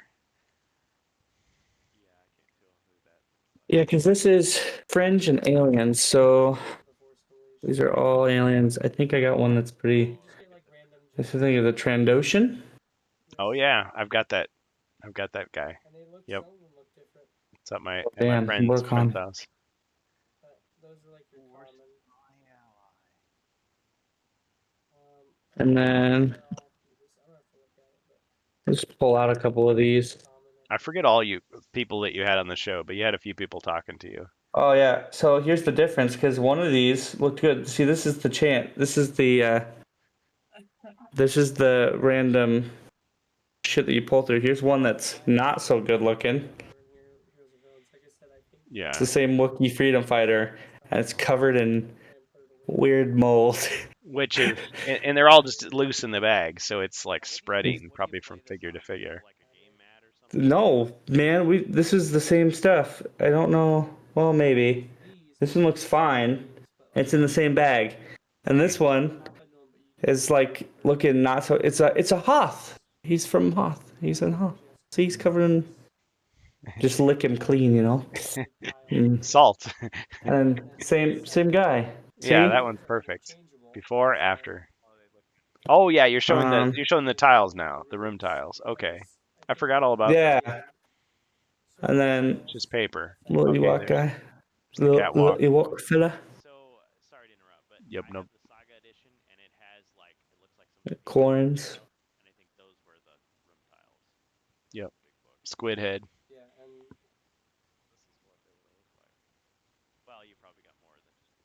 and Oh shit! yeah, Dropping so miniatures. I had I actually one bought. for, like, They stuff, are still releasing those Funko, not Funko. What am I saying? No. You have the Funko reaction figures. Well, the Star Wars Kenner figures that they're doing in that On retro focus. style are called the Retro Collection. I actually bought two of those ones. I actually bought the Episode 1 ones, believe it or not, these are like the because I way thought Oh the man. sculpts were really well done. the main heroes. At least then they were like. But they've released a lot of figures that they knew people wanted in that style, that 1980s style. And Right. I mean, some of them, like fans have had bootlegs that they've sold for years. So like Han Solo, Stormtrooper disguise, the helmet that comes off, stuff like that. There were some new ones on there, like Dr. Evans and He got his whole fucking. He just showed off his whole fuck. Dude, I got a whole bunch of these in the back. There's just a whole bunch in here. Like, A more rare one maybe. I don't know if I showed off. I didn't show off the whole bag, but this is all my aliens. I don't know. I didn't. yep, there Take they a all whole are. look in there. Like Is that a protocol droid in there? Yeah, there's a droid in there. the ones that were my favorite that I get were the KOTOR ones. Ituta. How rude. Both first and second one. Like this map. Wizards of the Coast switched their D&D minis to round bases. Star Wars bases were also made round bases from that point on. Yeah, so Been in here. that's kind of the way it went down. Obi-Wan. Yep. Empire and New Order. Obi-Wan. Yeah, so this is all the Empire guys I got. I wish I had more of these guys. I'll also have to show off. Yeah. I don't have them yet, but I printed out a custom Sabek deck Props like this. Like for. Oh damn! Yeah, I'd love to get that. And this was all for D&D after a while. But it's not the one from Solo. It's one based on this fan computer game When I did Star Wars. called Win You, Sabek. you print off the Sabak cards from like KOTOR. I had that DM You could. Yeah, that'd be another way to do it. So But they're like lenticular, so this you is- tilt the card to the side and it changes, the design changes. So thinking I was trying it'll to be build kind of a interesting. Bounty Hunter collection. I guess you could just play poker with them too. I think this is why I have the most because you get a lot of commons. But yeah, I'll have to look at the KOTOR ones. I think you told me about that and I looked at them and I forgot all about it. It's probably 2 years ago. Yeah. You get Imperial a lot of officer. commons. Well, like for example, I think maybe that's. I'm doing all the voices. Funny. I can get it to focus. I got multiple of the same kind. I got a bunch in here. Okay, I'm Yeah. I don't know what's considered rare or not, so I'm just pulling out whatever. But There's like some $500 figure you're just like dropping on the ground, spitting on it. Oh, that's is that a Phase 1 Dark Trooper? I believe so. Nice. I can check the card. I've got 3 of them in here. New kind of stormtrooper. I'm in. But I want Jan Ors as my flight officer.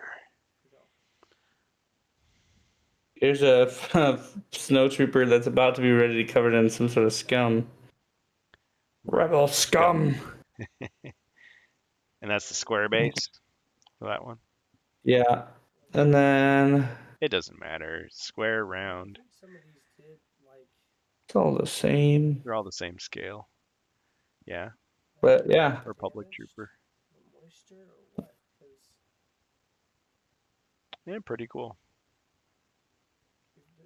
this like So you were the game master. You were the one who brought your friends together to play the game because you had it all set up, yeah. tricked out. Just 4 sensitive characters are in here. Yeah, I mean, whatever you saw on the last one, I got them. A lot of midi I chlorine got in that bag. Got Republic characters here. Republic characters. I need something more real.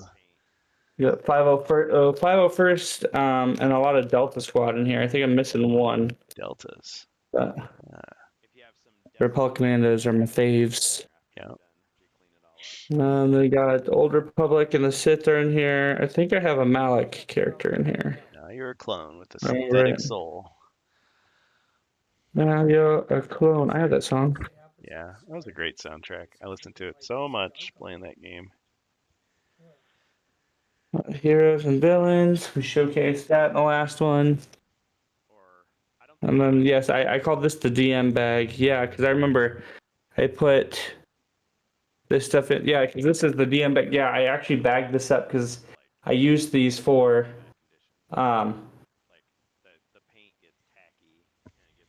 used this for the The RPG.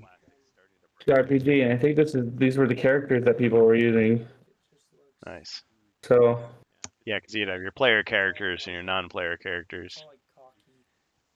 so these were whatever my friends at the time were using for characters, Nice. or what I was using for characters.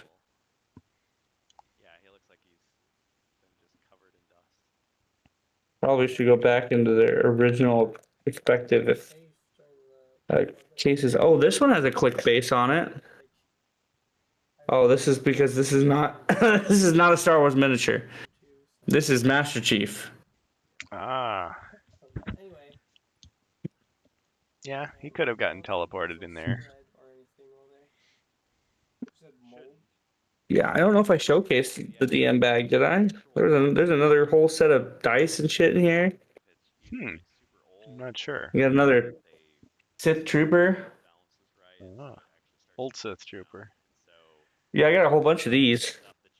The real Sith Troopers. I got like old school Sith in here. Not that J.J. I Abrams think crap. here's Anakin Blanakin. Yep. I think I have that Millennium. No, that's a 1982 Millennium Falcon. I have the one from the 90s. Well, I used to have the one from the 90s. Like a Han or Luke in here. Yeah, a whole bunch of guys. Republic counselors. Yeah. This is great. I didn't think we would go this direction of tonight's Rantcast, but I'm pleased. Yeah. It's been fun. Get to relive some classic memories from the old. I do like to Rantcast. include myself in the miniatures department every now and then. I love getting this shit on my hands too. Yep. Every now and then. Yeah, but- wear the white gloves. Yeah, I probably should gloved up a little bit. I don't know how dated. I think this stuff isn't that bad. It's really not. It's probably just whatever. Well, I hate to. I don't want to have to break the news that you're no longer with us because you inhaled a fatal dose of miniature goo, miniature spores. No, I think we'll be okay. Yeah. Yeah, I think for cards.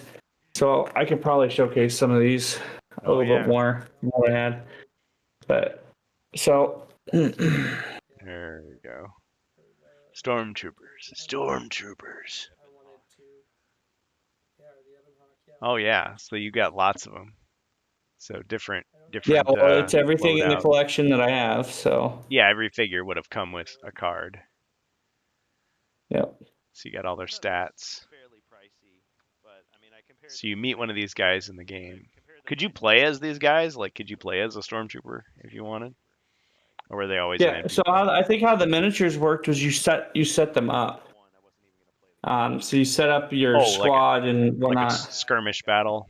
So one person Yeah. could have like Imperials, somebody else could have. You could set up a set of like so many of them. But I think Bohemians or WorldCon could tell you more. But like I said, I haven't played in so long, but it's been a long, long time. Because with the RPG, you could just do whatever you want. You wouldn't have to go with any of these stats. But no. having them. We made up the rules because I have a Mars Brood from The Force Unleashed. But yeah, this was. She was the sexy Imperial. Yeah, she was like the Sith character, or the one of the antagonists. Oh. Okay. Like Sith. Oh, the Sith, okay. I was thinking of the officer, but she wore like a midriff exposing like tank top or something. It's like that. And I do have some magic cards in here. Ah, those are probably worth nothing. Wow. Probably, I don't know. because it's been like should forever and still a save day. I don't know. You should Are still these save worth them. something? Oh, well, there goes my bases. Are those worth anything? Because I don't know if they're worth anything. Well, to me, when they change the game and then the old cards are no longer tournament worthy, to me those are worth something because they don't make them like that anymore. But to the tournament player, these are worthless because they're not. You can't use them in a tournament. They're not. If anybody knows, I mean, I don't play Magic, so You could be buy yourself a full scale Millennium Falcon with one of those maybe. The only Magic cards that I have are a free deck that I got a few years back at one of these local hobby stores. They just were selling them. Or no, they were giving them away. They're just like, here's some Magic cards. I'm like, okay, cool. so if anybody knows, they're more than welcome to have them if they're worth something. Oh, dang. So if somebody says they're worth $100, you'll sell it to them for $100? 50, 75, I don't care. 75 cents. Name your price. All right.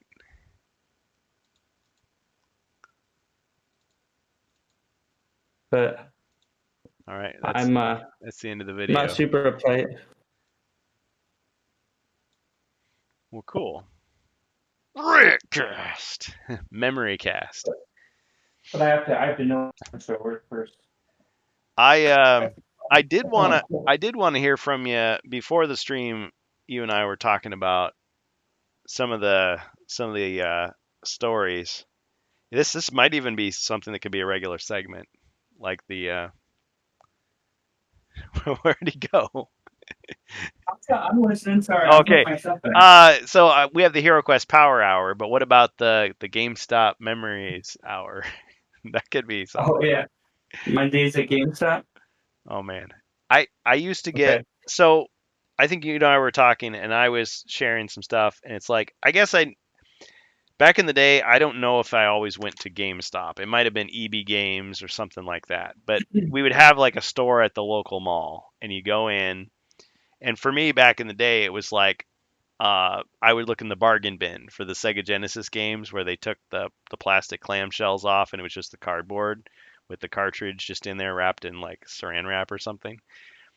And then more recently, you go in and yeah, it's like they sell toys and T-shirts and action figures, and they got your Xbox Series X, you got your PS5, you got your Switch. I don't know, but you worked there.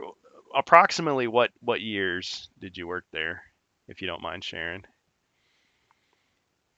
So I worked at GameStop between the years 2012 and 2014. Okay. I worked there very long, but I did climb the ladder pretty quick. I mean, not like I was exclusive or special. I mean, when you work in retail, especially somewhere like that, it's not hard as long as you work and you A lot of people don't. as long as you show up and you do your job and you'll stand out. You just got to be a little more proactive than the person next to you. The biggest thing about my store was most of the time we got along with everybody. We pretty much we gave each other crap every now and then, but like as long as you were doing your job, there wasn't really a problem. The bad part is that there were problems when it came down to like just keeping everything together.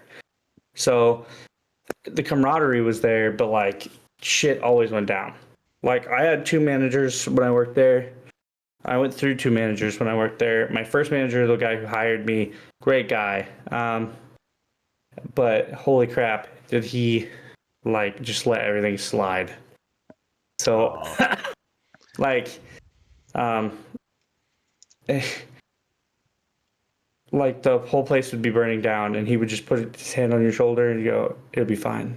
And he'd just keep walking. This is fine. Like we had our district manager walked in one time and like the marketing was not done. We were like two I think quarters past marketing. So like we had games that were posted on the window that were like not even close to what he wanted. Like he stormed in and was like super pissed, and like pretty much told our manager that like this was it. So, the next manager I had was cool. He was still a pretty good guy. He just was really sensitive about everything. So like, I got called in a lot for stuff. And then when my another guy that I'm still friends with today, I'm actually friends with two people. I'm longtime friends with two people. He's a key holder there that used to work there that I'm friends with, and then a guy who was a key holder got promoted to assistant store manager, and I took his position. So I guess there's my kind of like my base story of working there. But I do have some fond memories working there. I do have some really not cool memories working there, but yeah, I could share some stuff. Yeah. Because we were talking about like bargain bin and stuff. No, I won't. I'm not gonna use anybody's real name. The majority, I think, when the Dreamcast was new, I bought brand new games, but that was probably the only time. I would always stop into these stores just to browse because I couldn't afford the stuff, or I'd be like looking through the bargain bin. So I guess if you want to bring this statement up, since I guess this could be a topic. Yeah. We could use a statement of like my days at GameStop. Yeah. I could kind of start with just a couple things. Yeah, whatever you feel. My experiences working there, I was the guy who like pretty much I didn't defend the company, but I wasn't the guy who like hated trading. Like everybody makes that joke that like, oh, you're gonna get nothing for trading in your shit at GameStop, right? You're not gonna get a lot. It's like almost the pawn shop of video game trading and stuff. But if you know what your product is worth and you know what you get while trading it in, and you're not going in there to trade your shit in for cash, then most of the time, unless it's like a sports game, or games were terrible, or like a yearly release like Call of Duty, most of the time you could get something out of it. Or if you're trading in a bundle of stuff, like I traded in an old Switch at one point in time. This was around a couple years ago. And when they were still worth something, I traded in store credit and I got my VR headset out of it.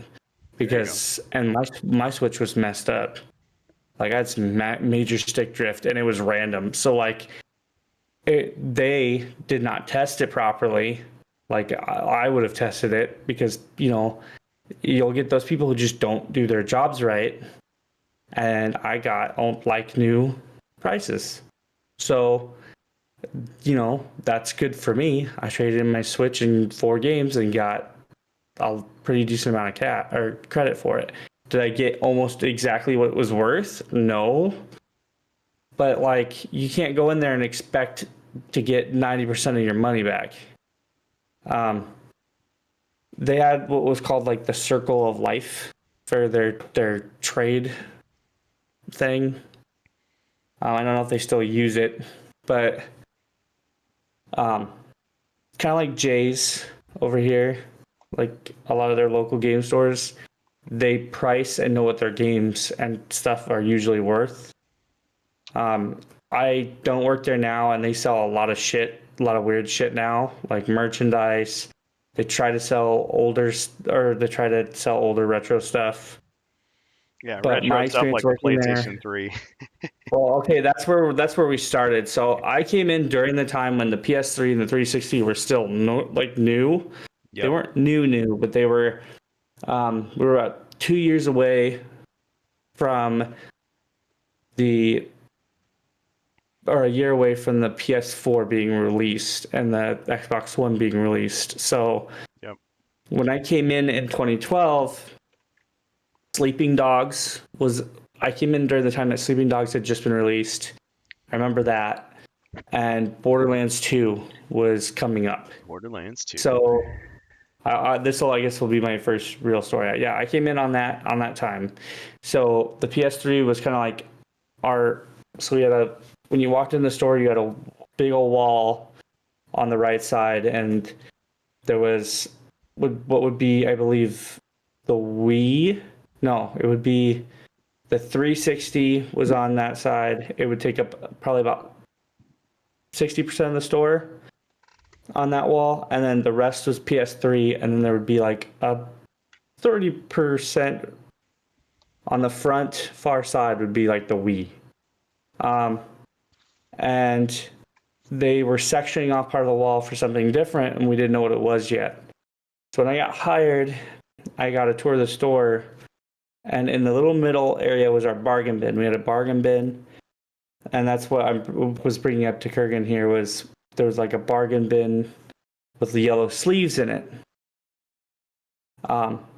And usually we'd have new and used for each section. So 360 would have a new section, and then on the other side, or on the, as you walk down the store, there'd be another section with used. And there'd be like, the pre-made cases, or they'd come in their own cases.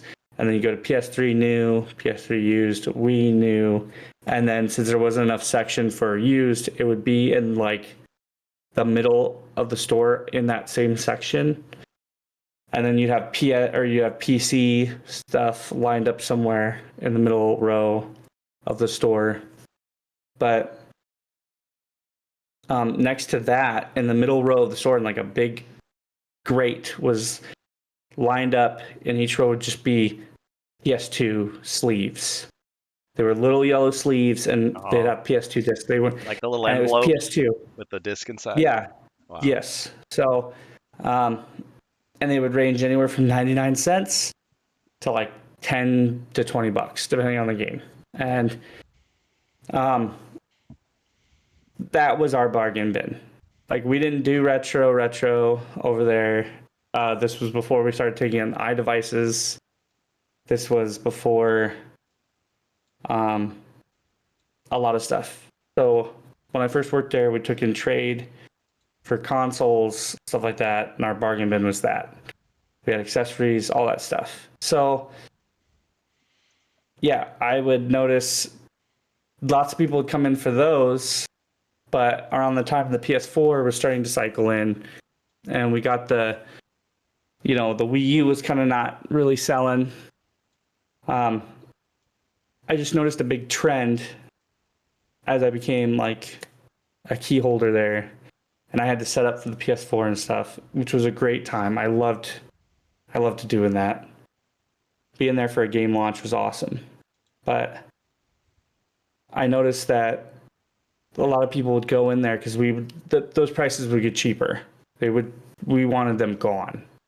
And we got to the point where when I first started working there, we still offered protection for those discs. We stopped offering protection, and a lot of the times we didn't know if the games would work or not because they were so banged up. Dang. And organizing those games was like a pain in the ass. It wasn't as bad as like the Walmart bargain bin where they just threw them in there. Yeah, it was your dumpster like diving. they'd be lined up, but like a lot of the kids would come in and or people who just that's all they had, and they would rummage through and just pick out a lot of the same game, and we'd have a lot of the same games in there.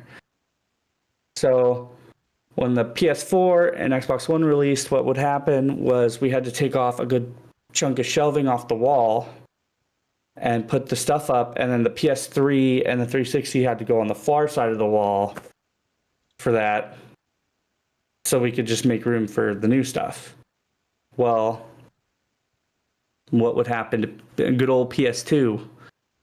We had to start cycling it out. So we started putting everything on sale and getting rid of it here soon. And then, eventually PS3 would probably make the turn.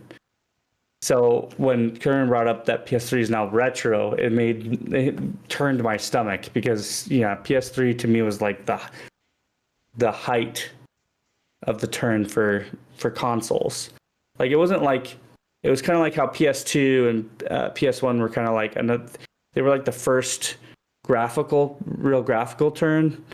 Like we had these major steps in console gaming. Yeah, into 3D. Then you had PS3 and 360. Like 360 didn't make that eventual step.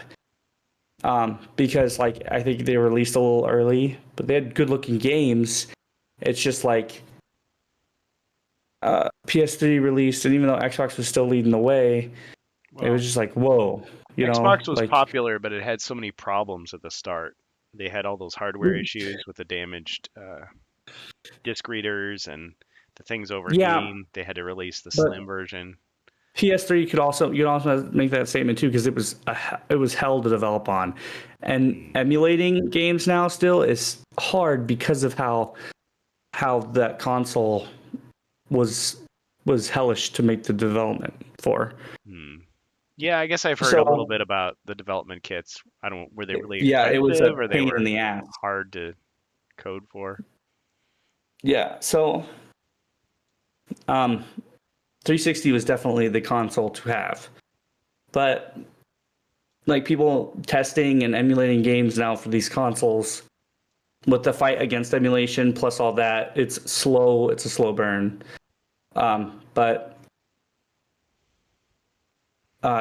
it's a big turning point because I still played PS2. I played a lot of N64. I played a lot of Sega and stuff back in the day when I was younger. But to me, having that, a lot of my teen years into my 20s were spent playing PC and PS3. And a lot of bigger moments for me were spent playing those games. Like I'll always play my PS2 games and stuff too, like like SSX and like a lot of the old classics, Crash Bandicoot, and we want to go farther back. I've got a whole list still. Nice.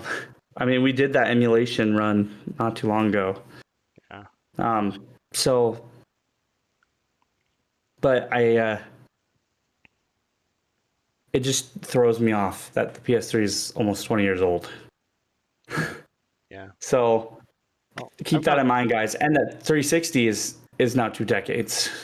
Yeah. I've gone through stages with. I mean, the last new modern console that I got was the 360. I mean, I haven't evercade, but I mean that's like a retro console. But technically, yeah, the AVGN should be reviewing those console games by now. Yep. What were they thinking? Yeah. Yep.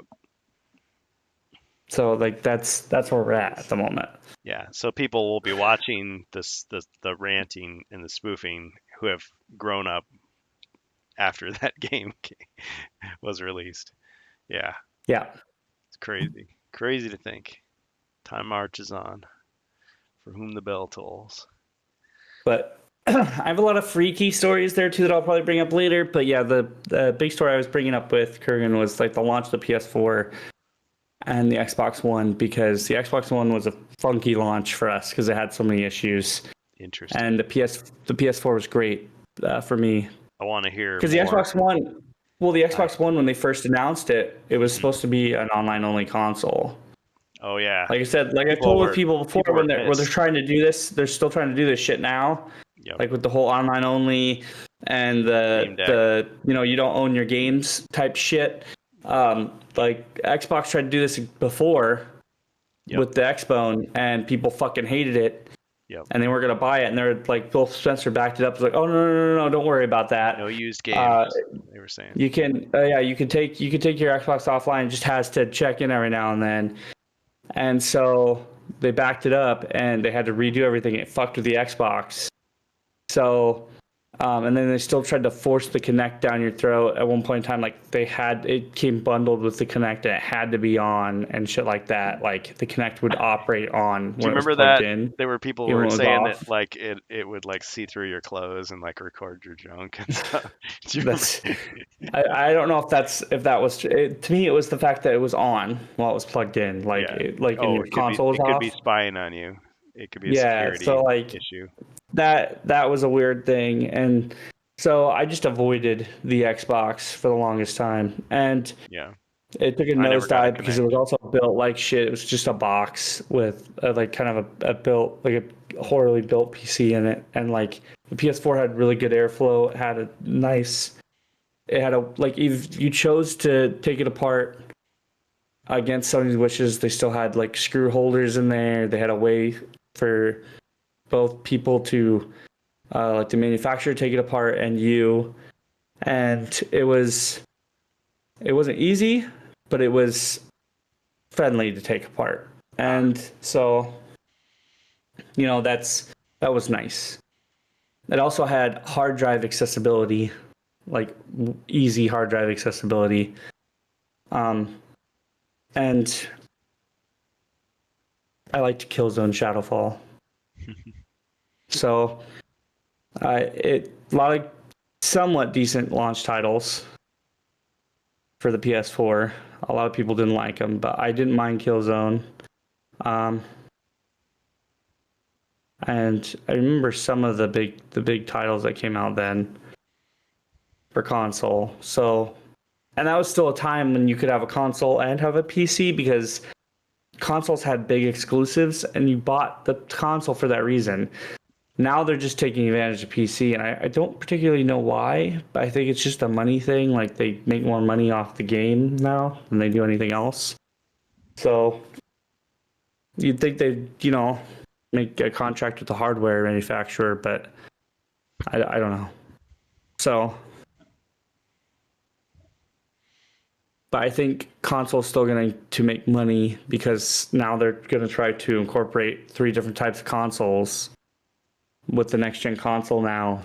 And people who want to save on money, they'll buy the console, but they'll still have to buy the game. Right? Yeah. And the consoles are going to be a lot more expensive.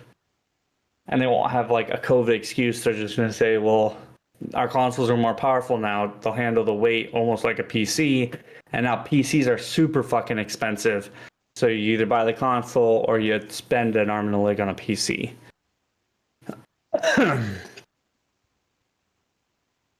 Yeah. I think I'm going to just stay with my PC at this point. Avoid the whole AI debacle and the Yeah. weird NVIDIA bullshit. After we spent all this time promoting AI, we're also bad mouthing it. But I guess it depends on what That's you're using different it for. sense, though. Yeah. So, Yeah. It's the context. Mustache is bothering my face. I'm in the mid range where it's like itching the shit out of me. Yeah. Once you get over that hump, then you can go with the prepper beard. Yeah. But Yeah. So interesting. So days of GameStop past. We'll have to make it a regular segment. Yeah, because you got some stories to indeed, tell. Well, thanks for sharing. yeah. So you got any good movies you seen lately that you could recommend, or any Um, bad ones to avoid? I don't know. I don't know if I saw any movies recently. I, I was really close to seeing the Fantastic Four, but something else came up and I didn't see it. And now I'm just kind of like, eh. Trying to remember. I saw James Gunn's Oh, Superman, and it was all right. yeah, It was all right. It was okay. Maybe I was above gonna say I average. would probably just watch it for free, but Yeah. you know, I got to experience it with the chair shaking, the D oh box. yeah, At first, I was like, "This is going to be the most annoying thing in the world," but I mean, it. You know what it felt like? It felt like you're playing an Xbox 360 game with the buzzing controller, but just you're like laying on it, like a really big one. I guess don't they have gaming chairs that do that? Like they jolt and they kind of shake as you're playing. Like the car crashes and it shakes a little bit, like a little buzz. I mean, I guess so, yeah. No, if okay, I have no desire to see the Liam Neeson Naked Gun remake, Oh, no, but that's the one I wanted to see. That's right. oh, That's the okay, one yeah, that would be there. an Yep. interesting D-box movie because they could really play with that. Like he sets the coffee cup down and it would like shake your chair, like someone's getting body slammed. That could be kind of funny, but Yeah, I should watch that. I've totally forgot about that shit. basically with Superman, like anytime anybody like got punched or like thrown to the ground, it would shake. but there were a couple moments where I think like there'd be like a crowd scene and the chair would just kind of like drift back and forth gently, like almost like you're being rocked. So you're like you're crowd surfing or something. It was kind of weird. But yeah, there's just like little moments like that. But you could adjust on the chair. There's like a little dial, so like it had three settings. Again, similar to like vibration on a controller. So it's like you want it really intense or you want it like barely there. And it's just How like intense do you want it? yeah, it's just like a section of the theater. But I really thought it was just like oh they just took like some malls have the magic fingers chairs that you can sit in and you can like pay to have it like vibrate your back. Well, they just like put a few of those, like a row of those, in the center of the theater, and then like certain movies have it, and with the ticket was like the same price, so it's like, oh, okay, well, I'll try it, see what it's like. But Or yeah, there was a before the movie started, there was a trailer for the new Predator movie, which looks dumb in my opinion. I mean, if the trailer can't make it look good, I'm already tired of it. if the trailer can't make it look good, there's something wrong. But yeah, that the trailer had feedback too, so my chair was like already shaking before the movie started. I'm like, whoa! So if you'd fallen asleep before the movie started, it will wake you up. Yeah, I was already like the last Predator movie I watched, not the one that I was saying was good, like not the one with the Native Americans in it, but the one before, I think before that. Oh, That one was like Predators. garbage. Well, yeah, Yeah. I enjoyed the reviews where people ripped it apart, and it was like, wow, this looks like a farce. This is But the dumb. one with the female protagonist was nice. I Prey, liked that one. Prey Prey. actually was not bad. I actually on the DVD you can watch it dubbed with like the native language. It's Yes, kind I of did that. interesting, yeah. The thing It's very the good. thing that threw me off is like all the like tribesmen and stuff are like they look like they're teenagers, and I was like, well, I guess Well, a lot back of them then are actual, like, native, they're natives, yeah. yeah. So yeah, it was kind of cool. I mean, I a lot of people said, oh, the Predator went down too easy, and I kind of agree with that. But what were you gonna do? Like bows and arrows versus like plasma cannons, and I mean, I I don't think think. they did a decent job with it. Mhm. So, Yeah, you could buy but it. You could buy it. But the original Predator is still above all these. And I know Predator 2 is controversial. There's some people that like it better than the first movie. I the problem I have with Predator 2 is I feel like it's kind of like Back to the Future 1 and 2. If you watch them too close together, it feels repetitive because they cover a lot of the same ground and a lot of the same tropes. But if you wait a year or two in between, yeah, it's awesome. Or if that's the only one that you've ever seen, you're gonna think, man, this is a great movie. all right. Getting too old for this crap. But the Conjuring movie. So I'll say this about the Conjuring movies. I think the two protagonists that play the Warrens. I guess the real life Warren couple. I mean, there's a lot of like controversy about them. You know what they were really about. But in the story, the way they're portrayed, they're very likable. They're very uh, you want to see them succeed. So I think that drives the movie well. So all the Conjuring, let's see, Conjuring 1, 2, The Devil Made Me Do It, and then the most recent one, Last Rites, all have like the Warrens. It's like, oh, what are the two actors? It's Vera Farmiga and is it Patrick Wilson? The guy who was in Watchmen. You know what I mean? I That think guy. so. Yeah. Yeah. Who played, almost said Nighthawk. What was his name? The bird guy, the bird man. It's been too long since I've seen. It's been a minute. Yeah. But I think I know Night who you're Owl. talking Night about. Owl. Yeah, Night Owl. Yeah. Yeah, but anyway, so they make a good couple. They have good on-screen chemistry as basically like ghost hunters. And the problem with the stories though is like they kind of run out of steam. They kind of retread the same story over and over again. So the first Conjuring and then the second Conjuring, are the best. And you do have supporting characters because it's almost always like there's a family that they're trying to help. Like, oh, they have some demon that's like harassing the family members, and so it's like the family members you kind of like are hoping that they succeed and that they're okay, and it goes through the story. But the other movies in the series, so they had the spin-offs, they had the Annabelle ones about the evil doll, which I've never thought dolls are scary. So, but of course they make the doll look like this zombie, and it's like, what kid would ever buy this, first of all? But the real quote unquote story, because it's all inspired by true events, the real doll is just Raggedy Ann, and Raggedy Ann's not scary. So they had to change it to make it look like this, really nasty looking, like worse than Child's Play, like shriveled up and like witchy looking doll. But yeah, I didn't never thought the Annabelle things were scary. But the second Annabelle movie, a lot of people liked Annabelle Creation, which I admit it's better than the first one. But the third Annabelle movie, Annabelle Comes Home, is a really hokey, like teen horror story, and I kind of like it. I kind of like, so the first two Conjuring movies are good because they're like serious horror, whereas Annabelle Comes Home is like schlock horror. Like it's a different type of So enjoyment. yeah, I can't follow any of those. Well, I can follow some of the movies, but like, yeah, they There's made a too many. lot of those fucking movies, and Yeah, it, they did. like, Well, and then they had a spin-off, The Nun and The Nun 2. The Nun 2, I just watched it. It was dumb, Jesus. dumb. It was literally, but it was not scary at all. It's like, imagine a movie where it's only scary because nobody turns the lights on. Like they always walk into dark rooms and stumble around.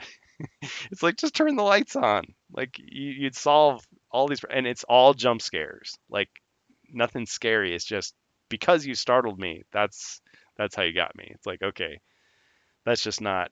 It's just not well done. But the first Nun movie, I mean, it was completely ludicrous. Like, if you know anything about the religious background of the story, it's like, no, this is not how it would go down at all.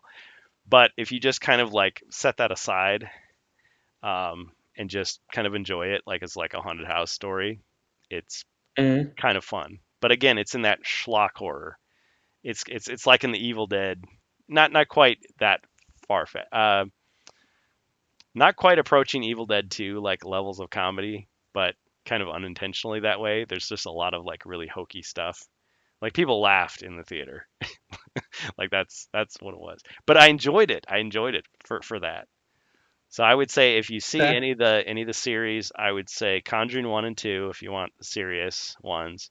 If you want more of the schlock but still enjoyable, Annabelle Comes Home, the first Nun movie, not the second one, and then just skip the rest.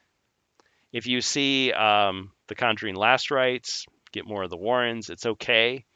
It kind of wraps up the series, but it's kind of unnecessary. Like you don't have to see the last case. You can just be like, all right, it's fine. One of the criticisms of this last movie is that a lot of it is filler. Like there's a lot of just like, oh, they're hanging out at home, and oh, they meet their daughter's, fiance and hang out, and their dad has like a heart attack scare and all this stuff. And it's like, okay, that's fine, but I want to see like the monsters attacking people. Like, okay, they eventually get to that, but there's a lot of like side quests. I guess in a way it's a technique because you're so focused on that stuff. You're thinking about that stuff. It lulls you into a false sense of security, and then all of a sudden the jump scare. But it's kind of a cheap way to do it because I'm ready. I'm ready for it. Like, You ready? yeah, I'll do it. Like We'll if do it. like if you go to, I'm thinking back to, this was almost 10 years ago now. I had a friend who'd never gone to a haunted house, like one of those, you pay your ticket, you go in, and people just jump out at you randomly, you know, and until you get to the end. Right. And he just like, this is gonna be stupid, this is gonna be dumb, but I want to do it. And I'm like, heck yeah. So we went, and man, they got him. They got him. Because it's like it's an automatic like psychological reaction. Human beings are wired to be like, something's coming. Like I got to be ready for the threat, and you get that tingle down your spine, and the hair in your The back of flight your or neck flight. stands up. Yep, you get the adrenaline, and you know it's coming. Like I'm like, okay, as soon as I round that corner, a guy's gonna jump out at me. 3, 2, 1, and you still have the physical reaction. You can't stop it, and so it's just kind of fun. But you're not really scared because you're like, okay, it's not a serial killer didn't sneak into the ride to actually kill me. It's just an underpaid worker wearing a mask with a chainsaw that doesn't have a blade on it. But still, it was a good time. And yeah, we talked about it afterwards. Just how it's a part of culture that I hope never goes away. That we just enjoy being Jump scared. scares. Jump scares, yeah. Oh yeah. But when it comes to a movie, I guess it's a little different because it's not a live experience. It's a pre-recorded thing. The first time they're going to get you. After that, no. It's it's a popcorn movie. It's fire and forget.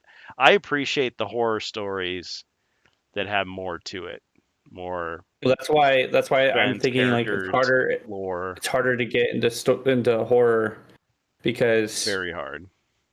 yeah, you build something that's memorable and you watch it for more than just getting you know the shit Quick scared thrill. out of you, right? Yeah, you want the That's why creepiness. that's why popcorn horror movies are hard to like be memorable. They're just one time, Yeah.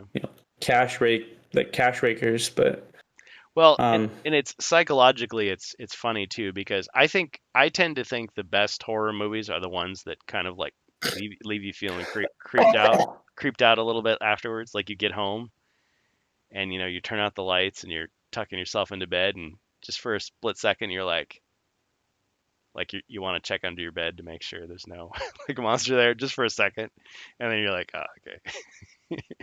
Or like you go to the mirror like to wash your face before you go to bed, and you're like, is there gonna be like a face in the mirror that's not my face? Just it just kind of crosses your mind, and then you're fine. But it's like, of course, if you're a kid, you'd be like, it's real. But when you're a grown up, it's like it's still there. It's like, oh, okay, they really got to me for a second there. They got me. It's just funny because it was just a movie. You knew it was fake. Like you knew it wasn't real. You knew it was CGI, but still, you're just like you're ready for it. It's almost like they've not PTSD because that would diminish what real trauma is like, but it's like you're a little bit traumatized by it, so you're just kind of jumpy. You're a little jumpy. So I feel like they succeeded with that. But I would say the Conjuring movies, they said a lot of I haven't seen these copycats, but I guess there's other movies that have come out trying to imitate their style. So I guess that's kind of a bad thing because I've seen it recently. yeah, the somebody does a thing that's successful and everybody wants to like recreate that success. But there've been a lot of like crappy, forgettable horror movies. Ooh. And yet, just like the candy you get when you're trick or treating, I mean, it's a quick high, a quick buzz, quick thrill. So, what's wrong with watching a movie that's not that great, but you had some fun at the theater, or you can laugh about it afterwards with your friends about how stupid it was. I wasn't scared. And then you go home and you kind of like pull the covers over your head because you were a little bit scared. Just You couldn't put the admit it. light on. Yep, gripping your pillow tight. Yeah. Heavy thoughts tonight, and they are no Snow White. Sorry, that whole song is running through my head now. Dreams of war, dreams of lies, dreams of dragons, fire, and of things that will burn. You get Oh copyright man, struck. I did some karaoke at my sister's house too, and we were singing Metallica. man, you must still have some fire left because Barely. that karaoke. Yeah. Well, the karaoke was it. I've never done it like at like a bar or something where you're in front of everybody, but just at home.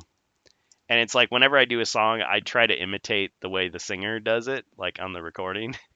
So it's rather than just like singing it with your normal singing voice. So it's tough. Like certain stuff, like if it's like Queen or like Smashing Pumpkins or something, it's like hard. It's hard on the voice or any kind of like.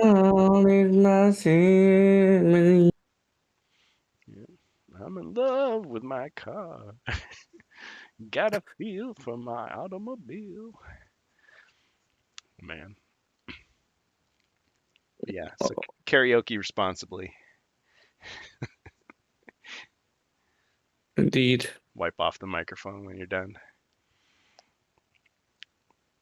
I'm dying out over here now. Yep. It just hits me. Yeah. See, you're starting to feel it. Well, I think we got some pretty good topics coverage. Was there anything that we wanted to talk about that we didn't get to this time? I don't know. And to be honest, man, I think we might want to get it next time Yeah, just to spread things out. next time. But Gadget next time. But I'm thinking about digging out those Choose Your Own Adventure books for the future.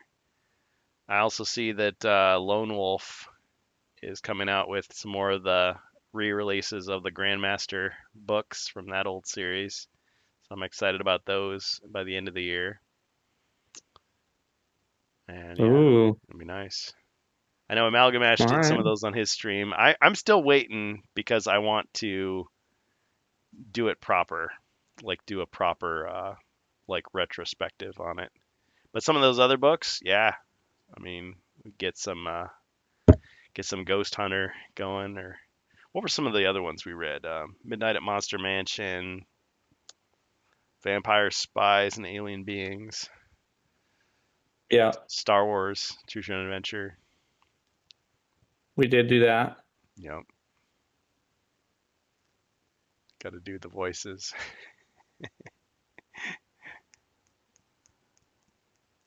Oh, Just bowing your Humvee. Yep.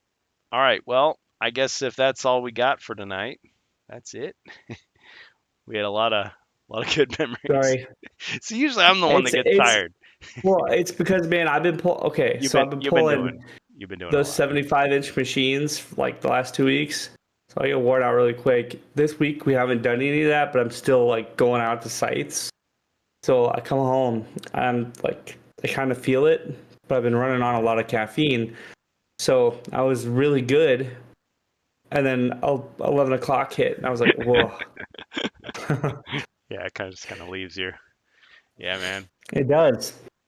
Especially if I'm just sitting, you know? So I was just trying to move, you know?